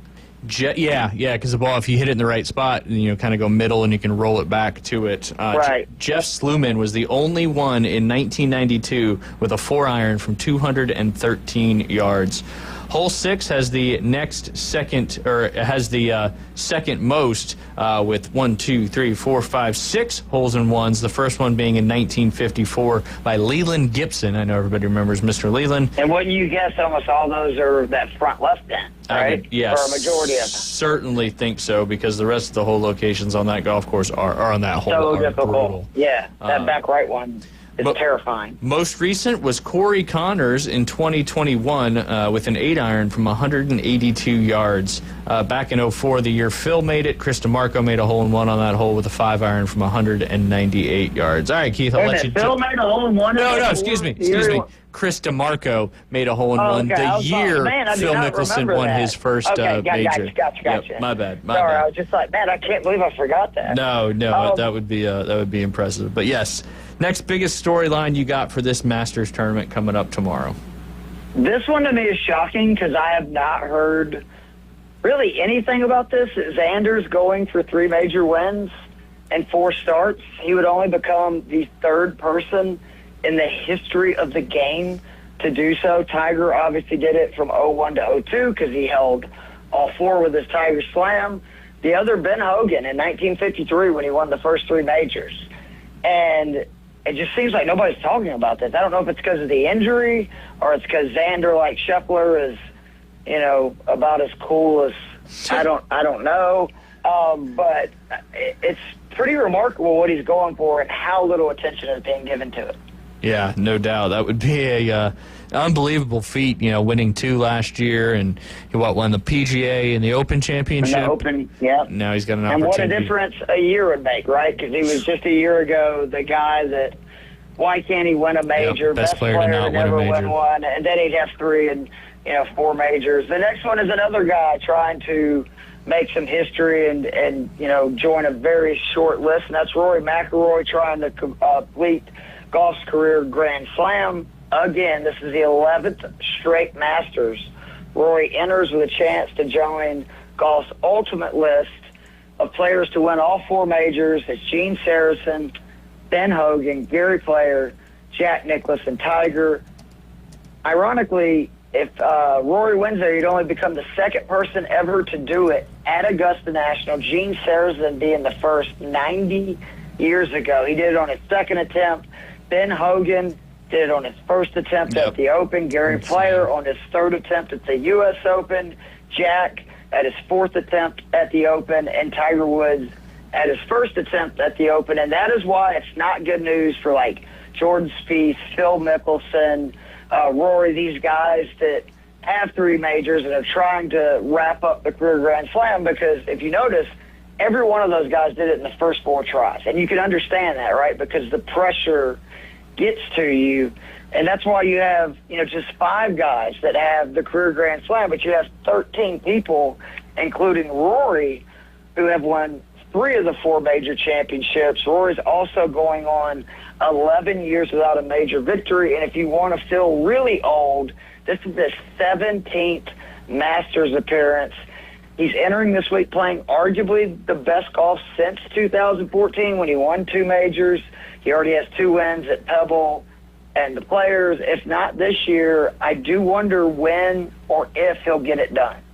Yeah, I mean, it's looking at that list with the career Grand Slams. I mean, it seems like that window is not very open for very long. So, obviously a lot of pressure. I think that adds why Rory is I don't want to say struggle because he hasn't struggled. I think he's missed 2 out of the last 4 cuts, something like that. But not only is he's the top 10 machine in majors. It's just, we talked about last night, it's either getting off to a slow start or he can't make putts on Sunday. And I definitely think he's pressing, right? It always seems to be, which is, understandable. He's still one of the greatest players ever. The next one is, who will be the next first-time major winner? If we look at just the first official World Golf Rankings, Ludwig Oberg is the highest-ranked player in the world. Without a major victory. Not far behind him is one of my favorite plays this week, Russell Henley, who's shot all the way up to 7th in the World Golf Ranking with his win at Bay Hill. That's the highest he's ever been in the world ranking. He turns 36 on Saturday. Henley is a Georgia boy through and through, born in Macon, played at UGA, where he used to play practice rounds with past Masters champion Larry Mize, when Mize was competing in the tournament. Henley has finished in the top 10 in the past 2 major championships. Actually, T7th or better than the last 2 major championships. He has a T4 at Augusta in 2023. The next guys that are playing good golf are Victor Hovland and Maverick McNeely. They rank 9th and 10th. Hovland, we know, recently won the Valspar, his first victory since the Tour Championship in 2023, but even he admitted that it was kind of smoke and mirrors, like he's still trying to find his swing. Maverick was 67th in the World Golf Ranking before winning his first PGA Tour event at the RSM, another Georgia venue, by the way, in November. He has 4 top 10s this season, including a T3 last week in the Valero Texas Open. The other guys ranked in the top 15 who are playing great entering this week are Tommy Fleetwood, who is 12th. But Fleetwood is still looking for just his first PGA victory in general. And then another guy that I love this week, Sepp Straka, another Georgia guy, or at least obviously he's not from Georgia, but he went to UGA, has a lot of experience at this course. He does a lot of things that usually equate to success at Augusta. It would not shock me if one of those guys get their first major win. We feel like we're kind of due for that. We saw it last year with Xander, but other than that, we've had a pretty big run of guys. Oh, actually, I'm sorry, Xander and Harmon 2 years ago. But outside of that, it's been all guys that have, won majors before for the most part. Yeah, it's just so hard to win at Augusta for your first major or just at your first trip there because I think the magnitude of the event. Oh, yeah, for Maverick, it's out of the question, I think, for sure. But we say that, Ludwig had a legit chance. Yep. Last year, if it wasn't for the greatness of Scotty Scheffler, he probably would have won the Masters. Hit that one in the water on 11. Yeah, that was just, you could feel the anxiety and because I was pulling for him. I mean, he's so fun to watch play golf. I mean, he's calm, cool, he's collected, and he just got such a great golf swing. My God, it's ridiculous. But yeah, so it's kind of hard, kind of tough to see him go through that. And maybe, like with Rory, obviously he hasn't won at Augusta, but once he lost, had that huge collapse on number 10. It took the lid off for him winning other majors because I think he went on to win like 3 majors in the next couple years. So maybe that little collapse. Sometimes you gotta learn how to lose before you can learn how to win some of these majors, especially at Augusta. Keith, before we take a break, what's who has the best career scoring average at Augusta National? I would probably go Scotty Scheffler. That is not. Or is it Spieth? No, it's neither one of them, actually. I'm surprised you didn't say because all roads lead to your boy. Is it Tiger? It is Tiger Woods with a 71.3. And his best round ever was a 65. He did it in 100 rounds. I was thinking just because of the amount of rounds he had and then the success that like Spieth and Scheffler have had such a short time that they would actually have. It's 100 or more rounds. I didn't give you that caveat. I just saw that now. So that would have eliminated Scheffler for sure. Yes. So. All right. Number 2 on the list, who is only .09 behind Tiger Woods in 118 rounds. Who's number 2 on the all-time career scoring average list at Augusta in the Masters? Wow, 118. Is that Jack? Because that doesn't sound like that's enough rounds. No, it's not. You're exactly correct. Not enough rounds, and it's not Jack. Fred Couples? No, that's not enough rounds either. Yeah, Fred's at 140. Jack's at 163. Oh, I have no idea who this would be. Won his first ever major at this particular venue. That's a huge hint. Nicholson? Yes. 71.39 is Phil's scoring average, only .09 behind Tiger Woods. 118 rounds, his best ever was 65. Jack Nicklaus is third at 71.98 and 163 rounds. He was like 70 there, which is just ridiculous. Which skewed his scoring average, I'm sure, down the last few. But famously shot that 64 in 1986. That was his best round there. Fred Couples, you were right on with that, too. He's number 4 at 72.41 in 140 rounds. Best ever round at Augusta was a 66. We got Keith Fleming on the line. He's going through all his Masters plays coming up next. You're listening to The Inside Drive live here on ESPN Northwest Florida. Boom! A 2-run home run! The Atlanta Braves are back. Here comes the throw! It's late! Braves win! And ESPN Northwest Florida is your exclusive radio home for Braves country. He just wrecked that thing! Straight away center, a homer for Riley. Sales, Strider, Acuna, Ozzie, Riley, Profar, and Coach Snitker lead a stellar lineup. Listen live nights and weekends on ESPN Northwest Florida. This is Joanna with your latest forecast on ESPN Northwest Florida this Wednesday. For this afternoon and evening, sunshine and a high of 71 with a gentle breeze at 11 miles per hour out of the west. Tonight, a wind out of the north around 2 miles per hour and clear skies with lows around 55. Tomorrow, sunny with a very light wind and a temperature near 74. Moving into Friday, the same with a high of 74 and sunny. This forecast is brought to you by Ellis Agency Insurance. Thank you for keeping that dial at ESPN Northwest Florida. Rely on it. That boot store reminds you with the warmer weather usually means spring is just around the corner. That boot store will help you celebrate any time of the year with one of the widest selections of Western wear in the area. They can fit the smallest to the largest, so bring the family and dress up Western style at an affordable price. Carhartt work clothes are available too. Open Tuesday through Thursday, 9 till 5, Friday and Saturday, 9 till 5:30. Next to Bill Burkey at 15th Street, that boot store where God is good all the time. Hey guys, Mother's Day is coming up on May 11th, but Beach House Florist lets you hit the easy button now for major wow factor. Mom will light up when she sees a thoughtful and unique gift from Beach House Florist, like lovely floral arrangements and gift baskets curated with gourmet delights. Beach House Florist in Panama City Beach, minutes from 38. Show Mom some love with Beach House Florist. Order at beachhouseflorist.com or call now, 850-249-5042. That's 850-249-5042. Now back to the Inside Drive, live and local from the Gulf Plus studios. This is not for the casual fan. This is for the warriors. This is for the legends. We came, we saw, we kicked its ass. It's the Inside Drive with Ryan Mulvey on ESPN Northwest Florida. And we are back. It is Masters Week, and we are talking Masters here with our DFS and betting expert, Keith Fleming. Keith, a couple more trivia questions, and I'll let you dive right back into it. Who has the most consecutive starts playing Augusta National and the Masters? It's Freddie, or is it Longer? Did Longer pass him? I'm not sure about that. No, consecutive, it's Arnold Palmer at 50. From 1955 to 2004, followed by a funny name who I just sent to Bud, Doug Ford, with 46 from 1956 to 2001. Then Raymond Floyd, Sam Snead, Ben Crenshaw, Tom Watson, Jack Nicklaus played 40 straight in a row. And who had the most starts in the Masters. That's doesn't coincide. Obviously, Arnold is up there too with 50 consecutive. He's had at least 50 starts, and that's the total starts he had. Who's number one with total starts playing in the Masters?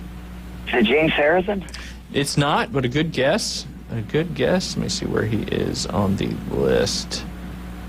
I think what you're thinking about with couples was most consecutive cuts made, maybe. Oh, that's right. Yep. Yeah. This gentleman will be teeing off in this particular golf tournament, maybe not playing in it, but teeing off in it. Who are the guys now? Watson, Nicklaus? Is it Nicklaus?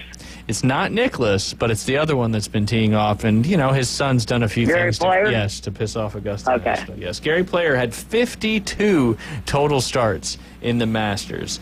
Pretty impressive there, the longevity of his career. He's obviously in good shape. But, him and Jack, I believe, are the only two doing the honorary start. I don't know why Tom Watson's not doing it this year, but we were talking about all the Masters traditions yesterday, and the Masters.com website just said it was Jack Nicklaus and Gary Player.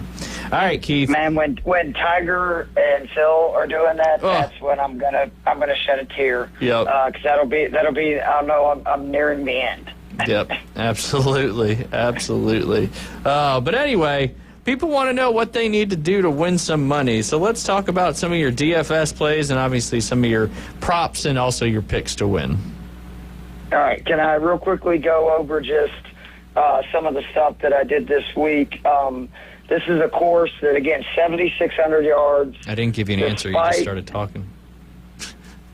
Well, yeah, I know the deal. It's true. Despite having the second widest fairways, third fewest bunkers, minimal rough, and just 5 holes that water comes into play, still ranks as the 4th toughest course on tour the last 4 years. Keys to success, experience. Are all those water holes on the back 9? I didn't mean to interrupt you. I was trying to think if there's any water that comes into play on the front 9, and I just don't think there is.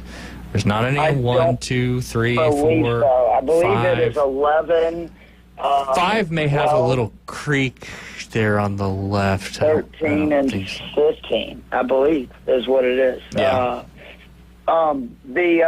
The keys to experience matters so much. Fuzzy Zoeller was the last golfer to win this tournament in his debut. That's all the way back in 1979. Only 5 players in the last decade, and it was 4 until Ludwig Oberg last year, have a top 10 in their first trip to Augusta. This is the most predictive annual course on tour. You got to be precise with your iron play. 75% of approaches will be from 150 yards or more. And remember, these greens are so complex, so firm, so fast. It's so important not just to hit the green, but to hit it in the right spot. And the other big thing is par 5 scoring. Tiger from 97 to 2011. We know he won the green jacket 4 times. He also had 7 additional top 5 finishes. Big reason, he was 125 under par during that stretch on just the par 5s. Scheffler, he excelled at the par 5s. He's in double digits under par on par 5s in both of his victories. 2 years ago, John Rahm led the field in par 5 scoring. The guy that was second that year was Brooks Koepka, who finished second in the tournament. Over 70% of the scoring, meaning under par holes, and players getting under par, making birdies, eagles, etc., come on those 4 holes, par 5, that's kind of holding on for dear life. Key stats this week, which, by the way, a lot of these can now be found on fantasysixpack.net. We have live PGA stats, and strokes gained tee to green, which is one of them, it's on there. Strokes gained around the green, it's on there. Strokes gained approach, strokes gained putting, on there. Par 5 scoring, on there. The only 2 that are not is course history and strokes gained total for major championships the last 5 years. The official DK lineup this week, I am rolling with Scheffler 12-4, again, for a cash single-entry lineup. I do not recommend him if you do multi-entries, but I don't recommend doing multi-entries in general. He's finished 1st, 10th, and 1st in his last 3 Masters. He's averaging nearly 3 strokes gained tee to green per tournament for his career at the Masters. And to me, what is really crazy, he averages nearly 70% of green in regulations.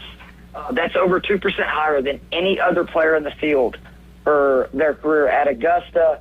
He is still a ball striker, top 7 on tour in strokes gained tee to green, off the tee, strokes gained approach, proximity on approaches, but also top 7 in scrambling, bogey avoidance, par 4 scoring.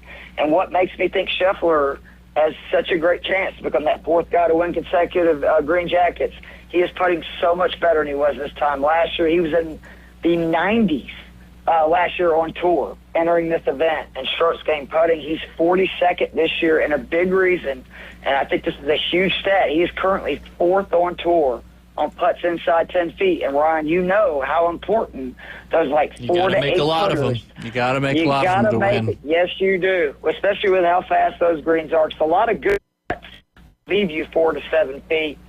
Next, because I'm playing Scheffler, I got to go down, but I love this price range.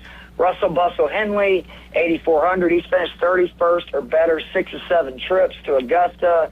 He's finished 14th or better in 4 of his last 8 major championships. He is top 20 in a lot of those numbers that stand out. Strokes gained tee to green, strokes gained around the greens, stroke gained putting, bogey avoidance. He's 6th in proximity. But what stands out to me is just how consistent he is no matter what hole he's playing, because he's 31st in par 5 scoring, 6th in par 3, and 2nd in par 4. My absolute favorite play this week for DK and one of my favorite bets is Sepp Straka, 7,600. Made the cut in all 3 starts here. His best finish last year at T16. Again, he played it a lot in college. He currently ranks 7th or better in strokes gained tee to green, strokes gained approach, proximity to the hole and approaches, greens and regulation percentage, bogey avoidance, par 3 and par 5 scoring. The next is the guy that you love to hate, or at least I love to play him, at least on this course. That's Patrick Reed. He's 7,300. He won this event in 2018. But more impressive, when you think of a guy like Sergio, who won the year before Reed did, he's missed the cut in 6 of 7 Masters since then. Reed, on the other hand, has finished 12th or better in 4 of his last 5 starts. He had a win at the end of 2024 in Hong Kong for a DP World Tour event, his 10th win, qualified for the Open in March by finishing 2nd in an Asian Tour event that he kind of knew he had to, or he'd have to go through qualifying, and then finished 7th last week at Doral. The point being, he's in really good form. And my favorite factor was he gained over 5 strokes on the field just in putting alone in the first round, and that is exactly why Reed is so good around Augusta. He's so good around the greens and on them. The last 2 guys, both combined 14,100, but I love both these players. Daniel Berger, 7,100, has not played in this event since 2022, but is in his 5 appearances. He's made the cut 4 times, finished 32nd or better 3 of those 5. His highest finish being a 10th place finish. He's finished 27th or better in 9 of his last 23 major starts. So he plays well in the majors. He ranks top 20 in those numbers you want to see. Strokes gained total, strokes gained tee to green, strokes gained around the greens. He drives the ball extremely accurate. 12th in driving accuracy, 28th in proximity on approaches. Ball striking is so important. But again, the big thing is to not get in trouble. Well, he's 24th in scrambling, 33rd in bogey avoidance, and 28th in one-putt percentage. That will help him avoid big numbers. And then the guy that just, not only did they give him the captain, for him kind of getting screwed in the Ryder Cup last time, Keegan Bradley, he just flat out wants to be a player captain with the way he's playing, and he plays Augusta so well. He's made the cut 7 of 8 times at Augusta, including what I really like, and both of his starts here since 2020, when they lengthened the course. He actually has finished 23rd or better in both of those. He is right now making a birdie on nearly 50% of his par 5s played over his last 5 trips to Augusta. And again, remember, over 70% of scoring comes from those 4 par 5s. So that's huge. He ranks top 30 in strokes gained total, tee to green, off the tee, and on approaches. He's another guy very good off the tee, ranks 4th in driver efficiency, and very good on approaches, 17th in proximity on approaches. His putting numbers are not great, but he's improved a lot. And the big thing is he does the things that are very important here. He's 32nd in 3-putt avoidance, which avoiding 3 putts around Augusta is one of the low-key factors to success here. And he's 10th in approach putt performance, which basically that's lag putting, right? So it's so big that he's really good with his speed. And then he ranked 17th in par 4 scoring. And again, the par 5 eats him up. He's 13th in eagles per round right now on tour. So that's the official DK lineup. You okay with me going through the betting card real quick? I won't give any analysis, but just the place. Well, considering you didn't let me answer last time, yeah, sure. I was going to let you answer that time because I felt kind of bad. So to win, Scheffler plus 450. I would put some extra units on that. Xander Schauffele, 18-1. Justin Thomas is 25-1. Russell Henley, 55-1. Robert McIntyre is 60-1. Sepp Straka, 75-1.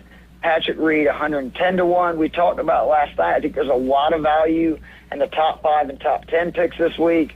For the top 5, I got Xander at 3-1. Russell Henley, 7-1. Sepp Straka, 10-1.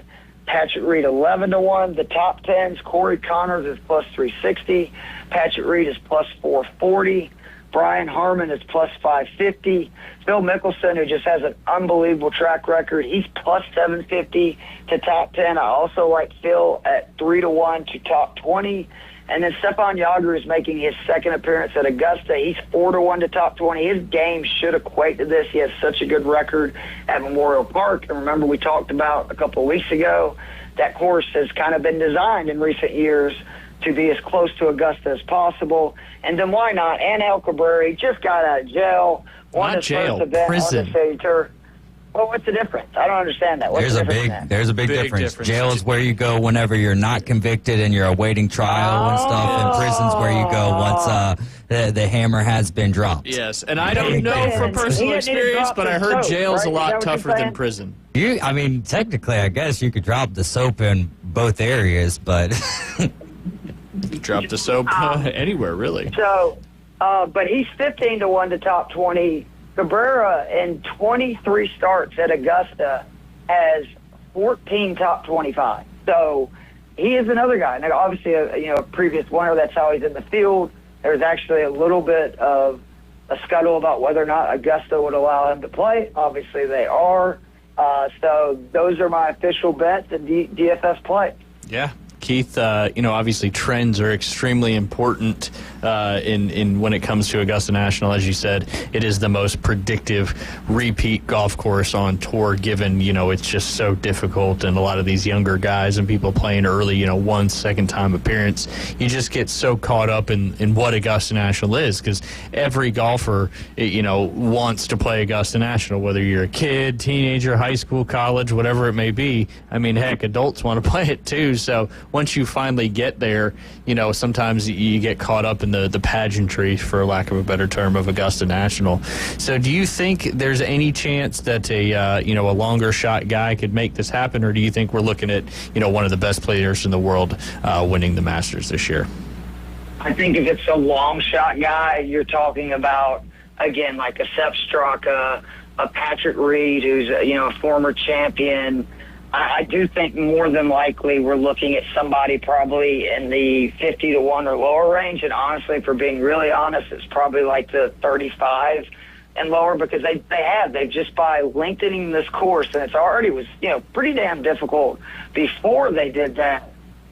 It makes it so much tougher if you're not one of the most talented golfers in the world, right, just to get around Augusta. Yes, we see like a Zach Johnson, but you remember even that Augusta, right? Wasn't it, if I remember, like freezing cold? Yeah. He laid up on all the par fives. Because nobody could really get to him, and, he had such a good wedge game at the time. And you look at recent Masters winners, I mean, you've had Scheffler twice, Rahm, like, these are the best. That DJ, in 2020 was at the top of his game. Like, these are some of the most skilled players in the world. So I do think that is more likely what's going to happen. What's great about Augusta, and again, I think there's a lot of value in those top 5, top 10 props. And also in DFS, don't get obsessed with having to play too many of those expensive guys. You pick the favorite that you really like, because there's going to be multiple names in that top 10, though, that are guys that are in the much longer odds category. It's just hard for them to get it done, because over 72 holes, just talent usually wins out on this golf course, and has really, to be honest, over the history of the game. Absolutely. Keith, before we let you go, tell everybody where they can find your awesome content. That new betting cheat sheet is fantastic, pulling in all those stats for the tournament coming up. I mean, you can't find better information than what you guys are putting out. I really appreciate that. I also want to ask you, I apologize. Last night I forgot to talk about the contest. If you'll send me that information, I'd love to share that on social media to get some more people in that as well. But I am, you can find all my stuff. Go to fantasy6pack.net. The golf coverage is growing. I have a DFS and betting cheat sheet. We now have live stats that will update every Monday. And you can do, some of the research on your own if you're somebody like me and is a nerd and likes to look through that stuff. I'm even trying to talk Ryan Mulvey into eventually doing a betting cheat sheet with me. Hint, hint, nudge, nudge. Come on, listeners, tell him you want his picks. But we're continuing to grow the coverage. 2 Off the Tees every Tuesday night. Me and Ryan have a great time doing the show. And the worst golfer habit last night came out of nowhere, but was it not incredible? Because 100% think it's one of the top ones. Yeah, no, it's that one. That was good, and it was from somebody other than us, which always makes it even more exciting once you compile all this information. Remind everybody, all the listeners, what that particular pet peeve on the golf course was. It just blanked. What was it? I did too. That's why I asked you.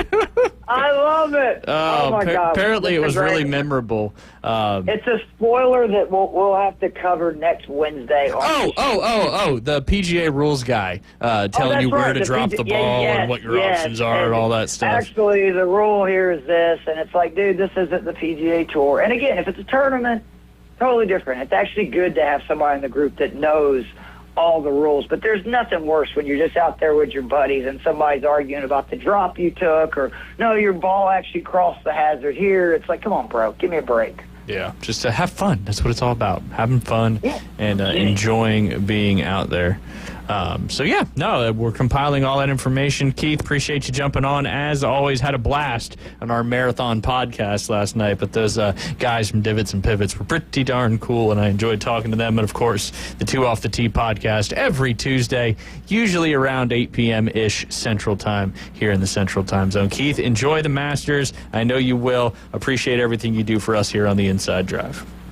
Absolutely. I will be texting you like crazy. And David Hayes, I hope you have a wonderful day, my friend. Thank you, sir. I appreciate it. You too.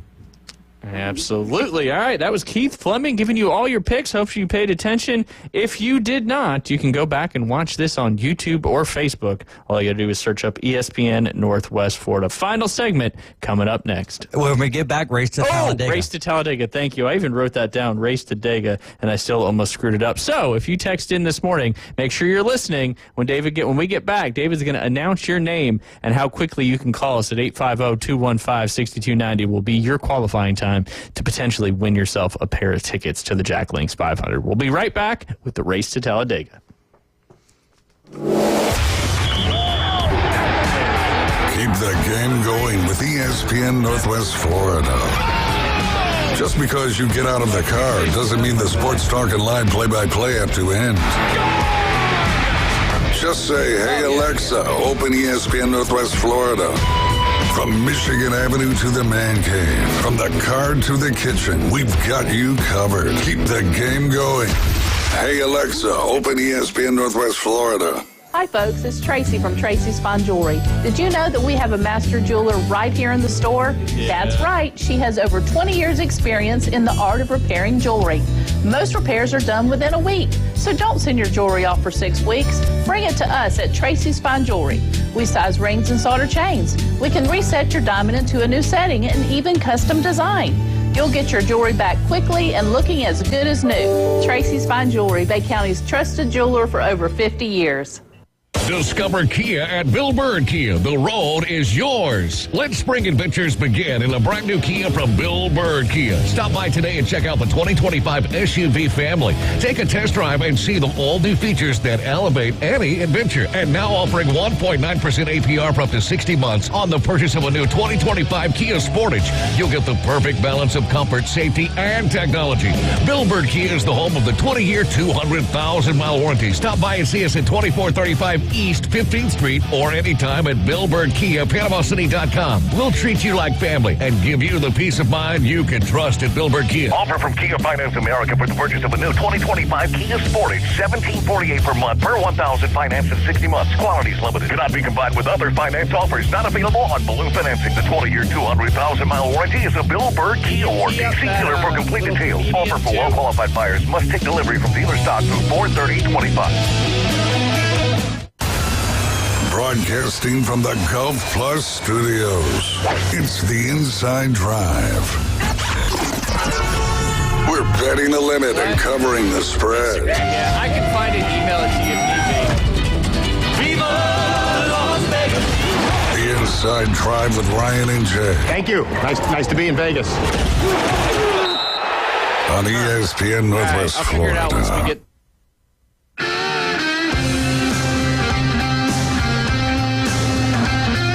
And welcome back. You're listening to the Inside Drive live here on ESPN Northwest Florida. Thank you to David Hayes for remembering, for me, the race to Talladega, for the chance to win a pair of tickets to the Jack Links 500 coming up on Sunday, April 27th. In addition to that, you'll also go to the ARCA Menards Series General Tire 200 and the Xfinity Series AG Pro 300 on Saturday. And if you can beat Jackson State Jeff's 2-second time, the fastest qualifying time, will also win tickets to the incredible Talladega Garage Experience. If you text in this morning, be ready with your phone to give us a call at 850-215-6290. The name for today that was randomly generated is Kathy Hendricks. If that's not a great racing name, I don't know what is. Right. So, Kathy, give us a call, 850-215-6290. If your qualifying time is the first or second fastest, you will win a pair of tickets up there to the Jack Links 500. So, Kathy, give us a call. Obviously, the 2 seconds that Jackson State Jeff had yesterday will still beat whatever call, but I don't know how many entries we have so far and what the other ones are. But, yeah, you're counting to a kind of a bigger number at this point. Trying to find that thing. Oh no, maybe that was it was actually on Facebook, I think, David. No, it wasn't. Where did I send it? I got a funny clip for you guys to hear here coming up next. I believe it was on Instagram, actually. Even on my phone, and I'm only seeing something from April 2nd, which was a week ago. Yeah, I'm not seeing anything either, but I found who sent it to me. So you got your Instagram up? Yeah. Okay. All right, sending it now. All right, so Kathy, you can still give us a call. I don't know what the second closest time is, but obviously Jackson State's 2 seconds still reigns supreme. You'll have another opportunity coming up at 5:40 this afternoon on the Afternoon Underdogs to get your chance to win a pair of tickets up there to the Jack Links 500. Real quick, before we finish up the show today, I did have obviously a lot of travel baseball around this area, and thought that this particular clip by a comedian was pretty funny. Pretty sure that there's no cursing in it. I didn't hear any this morning, so we should be good. I say that, but I'm knocking on wood at the same time. All right, David, if you want to cue that clip up. I like staying in nice hotels. I know my hotel is nice when I'm checking in, and it's the one where all the kids' teams are staying that weekend. Kids travel a lot for being non-professional athletes. I never even thought to sit my parents down at that young of an age and just be like, Mom, Dad, we gotta hit the road. If you believe in me like you say you do, then you'll be excited to take the only 2 days off of work you get per week and travel to a different part of the country and watch me, your son, lose by more than you thought possible.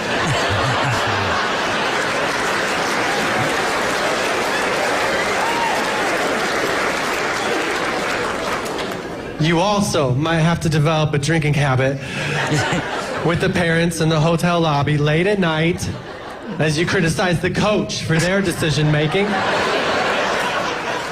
Because there's no way it was your kid's fault, because they have your genes and you almost played varsity 2 times.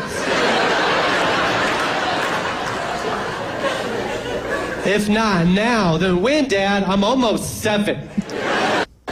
Oh, thank you for playing that clip. I mean, I'm not obviously poking a little bit of fun because and it's you gotta laugh about that stuff. But I think he was spot on with what you see a lot. We talk about travel ball, rec ball, all that stuff, middle school sports, and some of that stuff costs a lot of money. And you get out there, and you don't ever want to burn out your kids from a sport by doing it too young, too much, too often. But the American side of travel sports, we've talked about this with coaches, and that is we seem to get away from development and play tournaments. Obviously, you got to have playing reps to get better, but what do we talk about all the time? Fundamentals, reps, development and that's why European soccer seems to be, so much better than American soccer, because we're more let's go to tournaments and play, let's travel, let's spend money to make it happen. But again, just he was a pretty funny comedian and kind of was spot on with a lot of that stuff. So I wanted to dive into that just a little bit.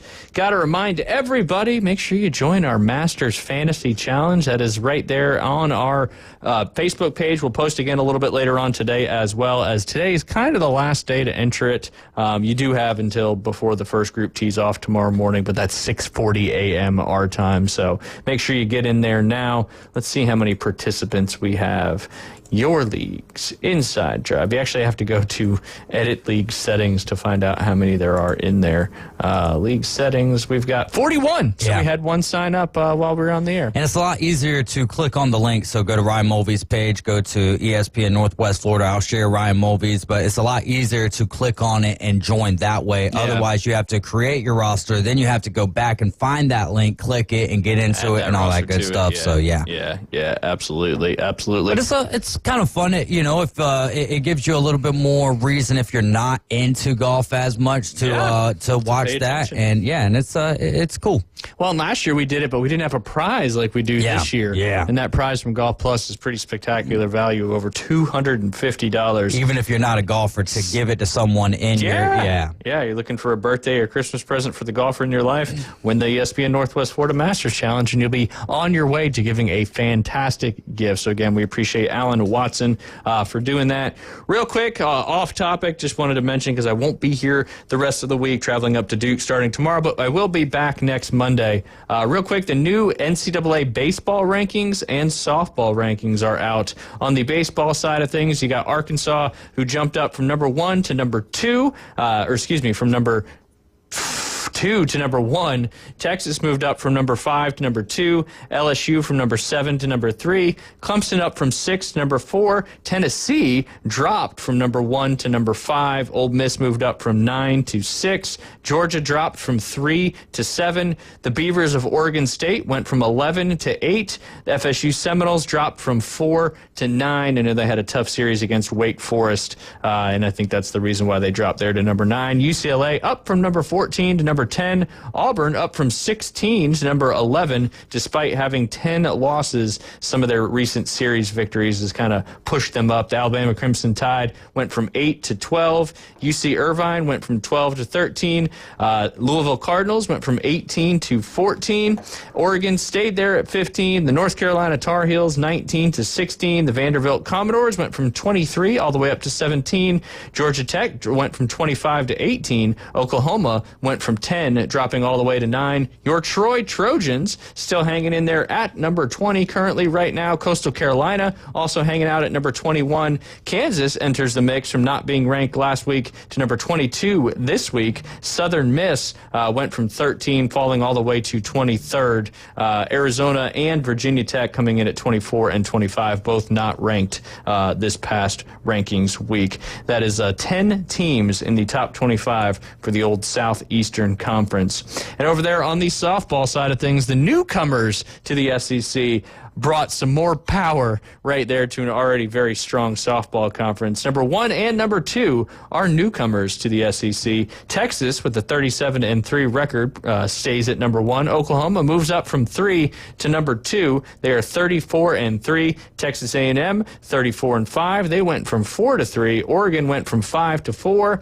Tennessee went from 6 to 5. LSU went from 7 to 6. UCLA went from 8 to 7. Florida allowed all those teams to move up as they dropped from number 2 to number 8. FSU from number 10 to number 9. Arkansas 13 to 10. South Carolina dropped a couple spots, 9 to number 11. The Hokies of Virginia Tech dropped 1 spot, going from 11 to 12. Arizona Wildcats 12 to 13. Texas Tech Red Raiders 14 to 14. Mississippi State staying at 15. The Duke Blue Devils went from 19 to 16. Stanford 17 stays at 17. OK State 18 to 16. Ole Miss drops from 20 to 19. Georgia 16, dropping all the way up to number 20. Clemson was at 25, now at 21. Alabama 23 to 22. The Cornhuskers from 21 to 23.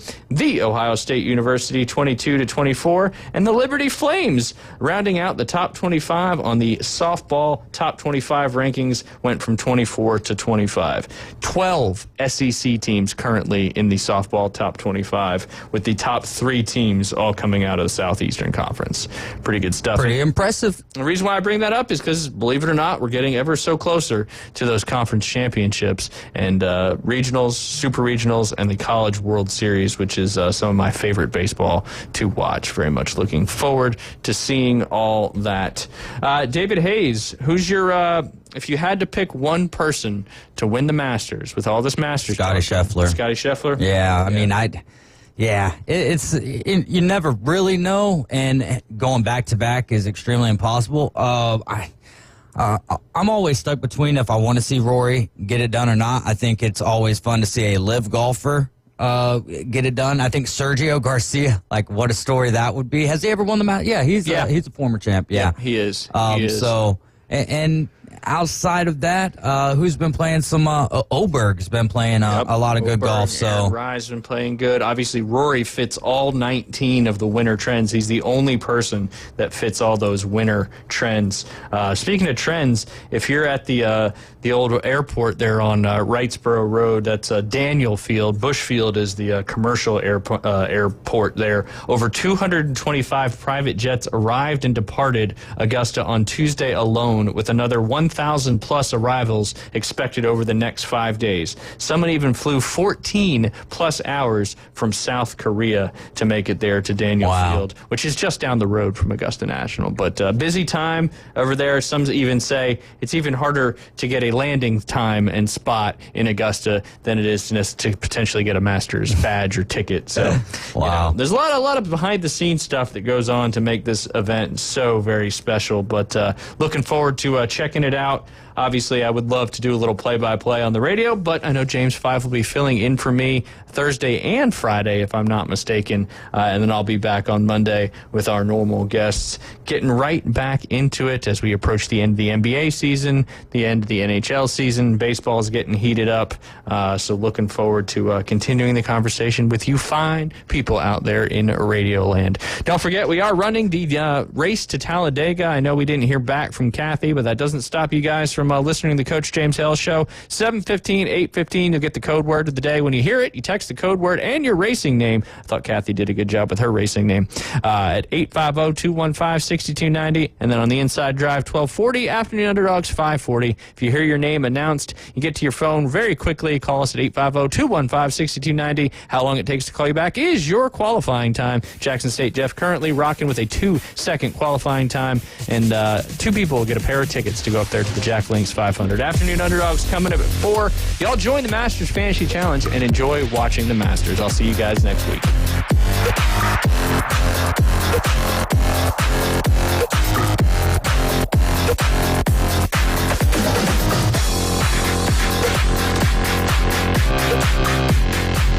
Atlanta Braves baseball is back.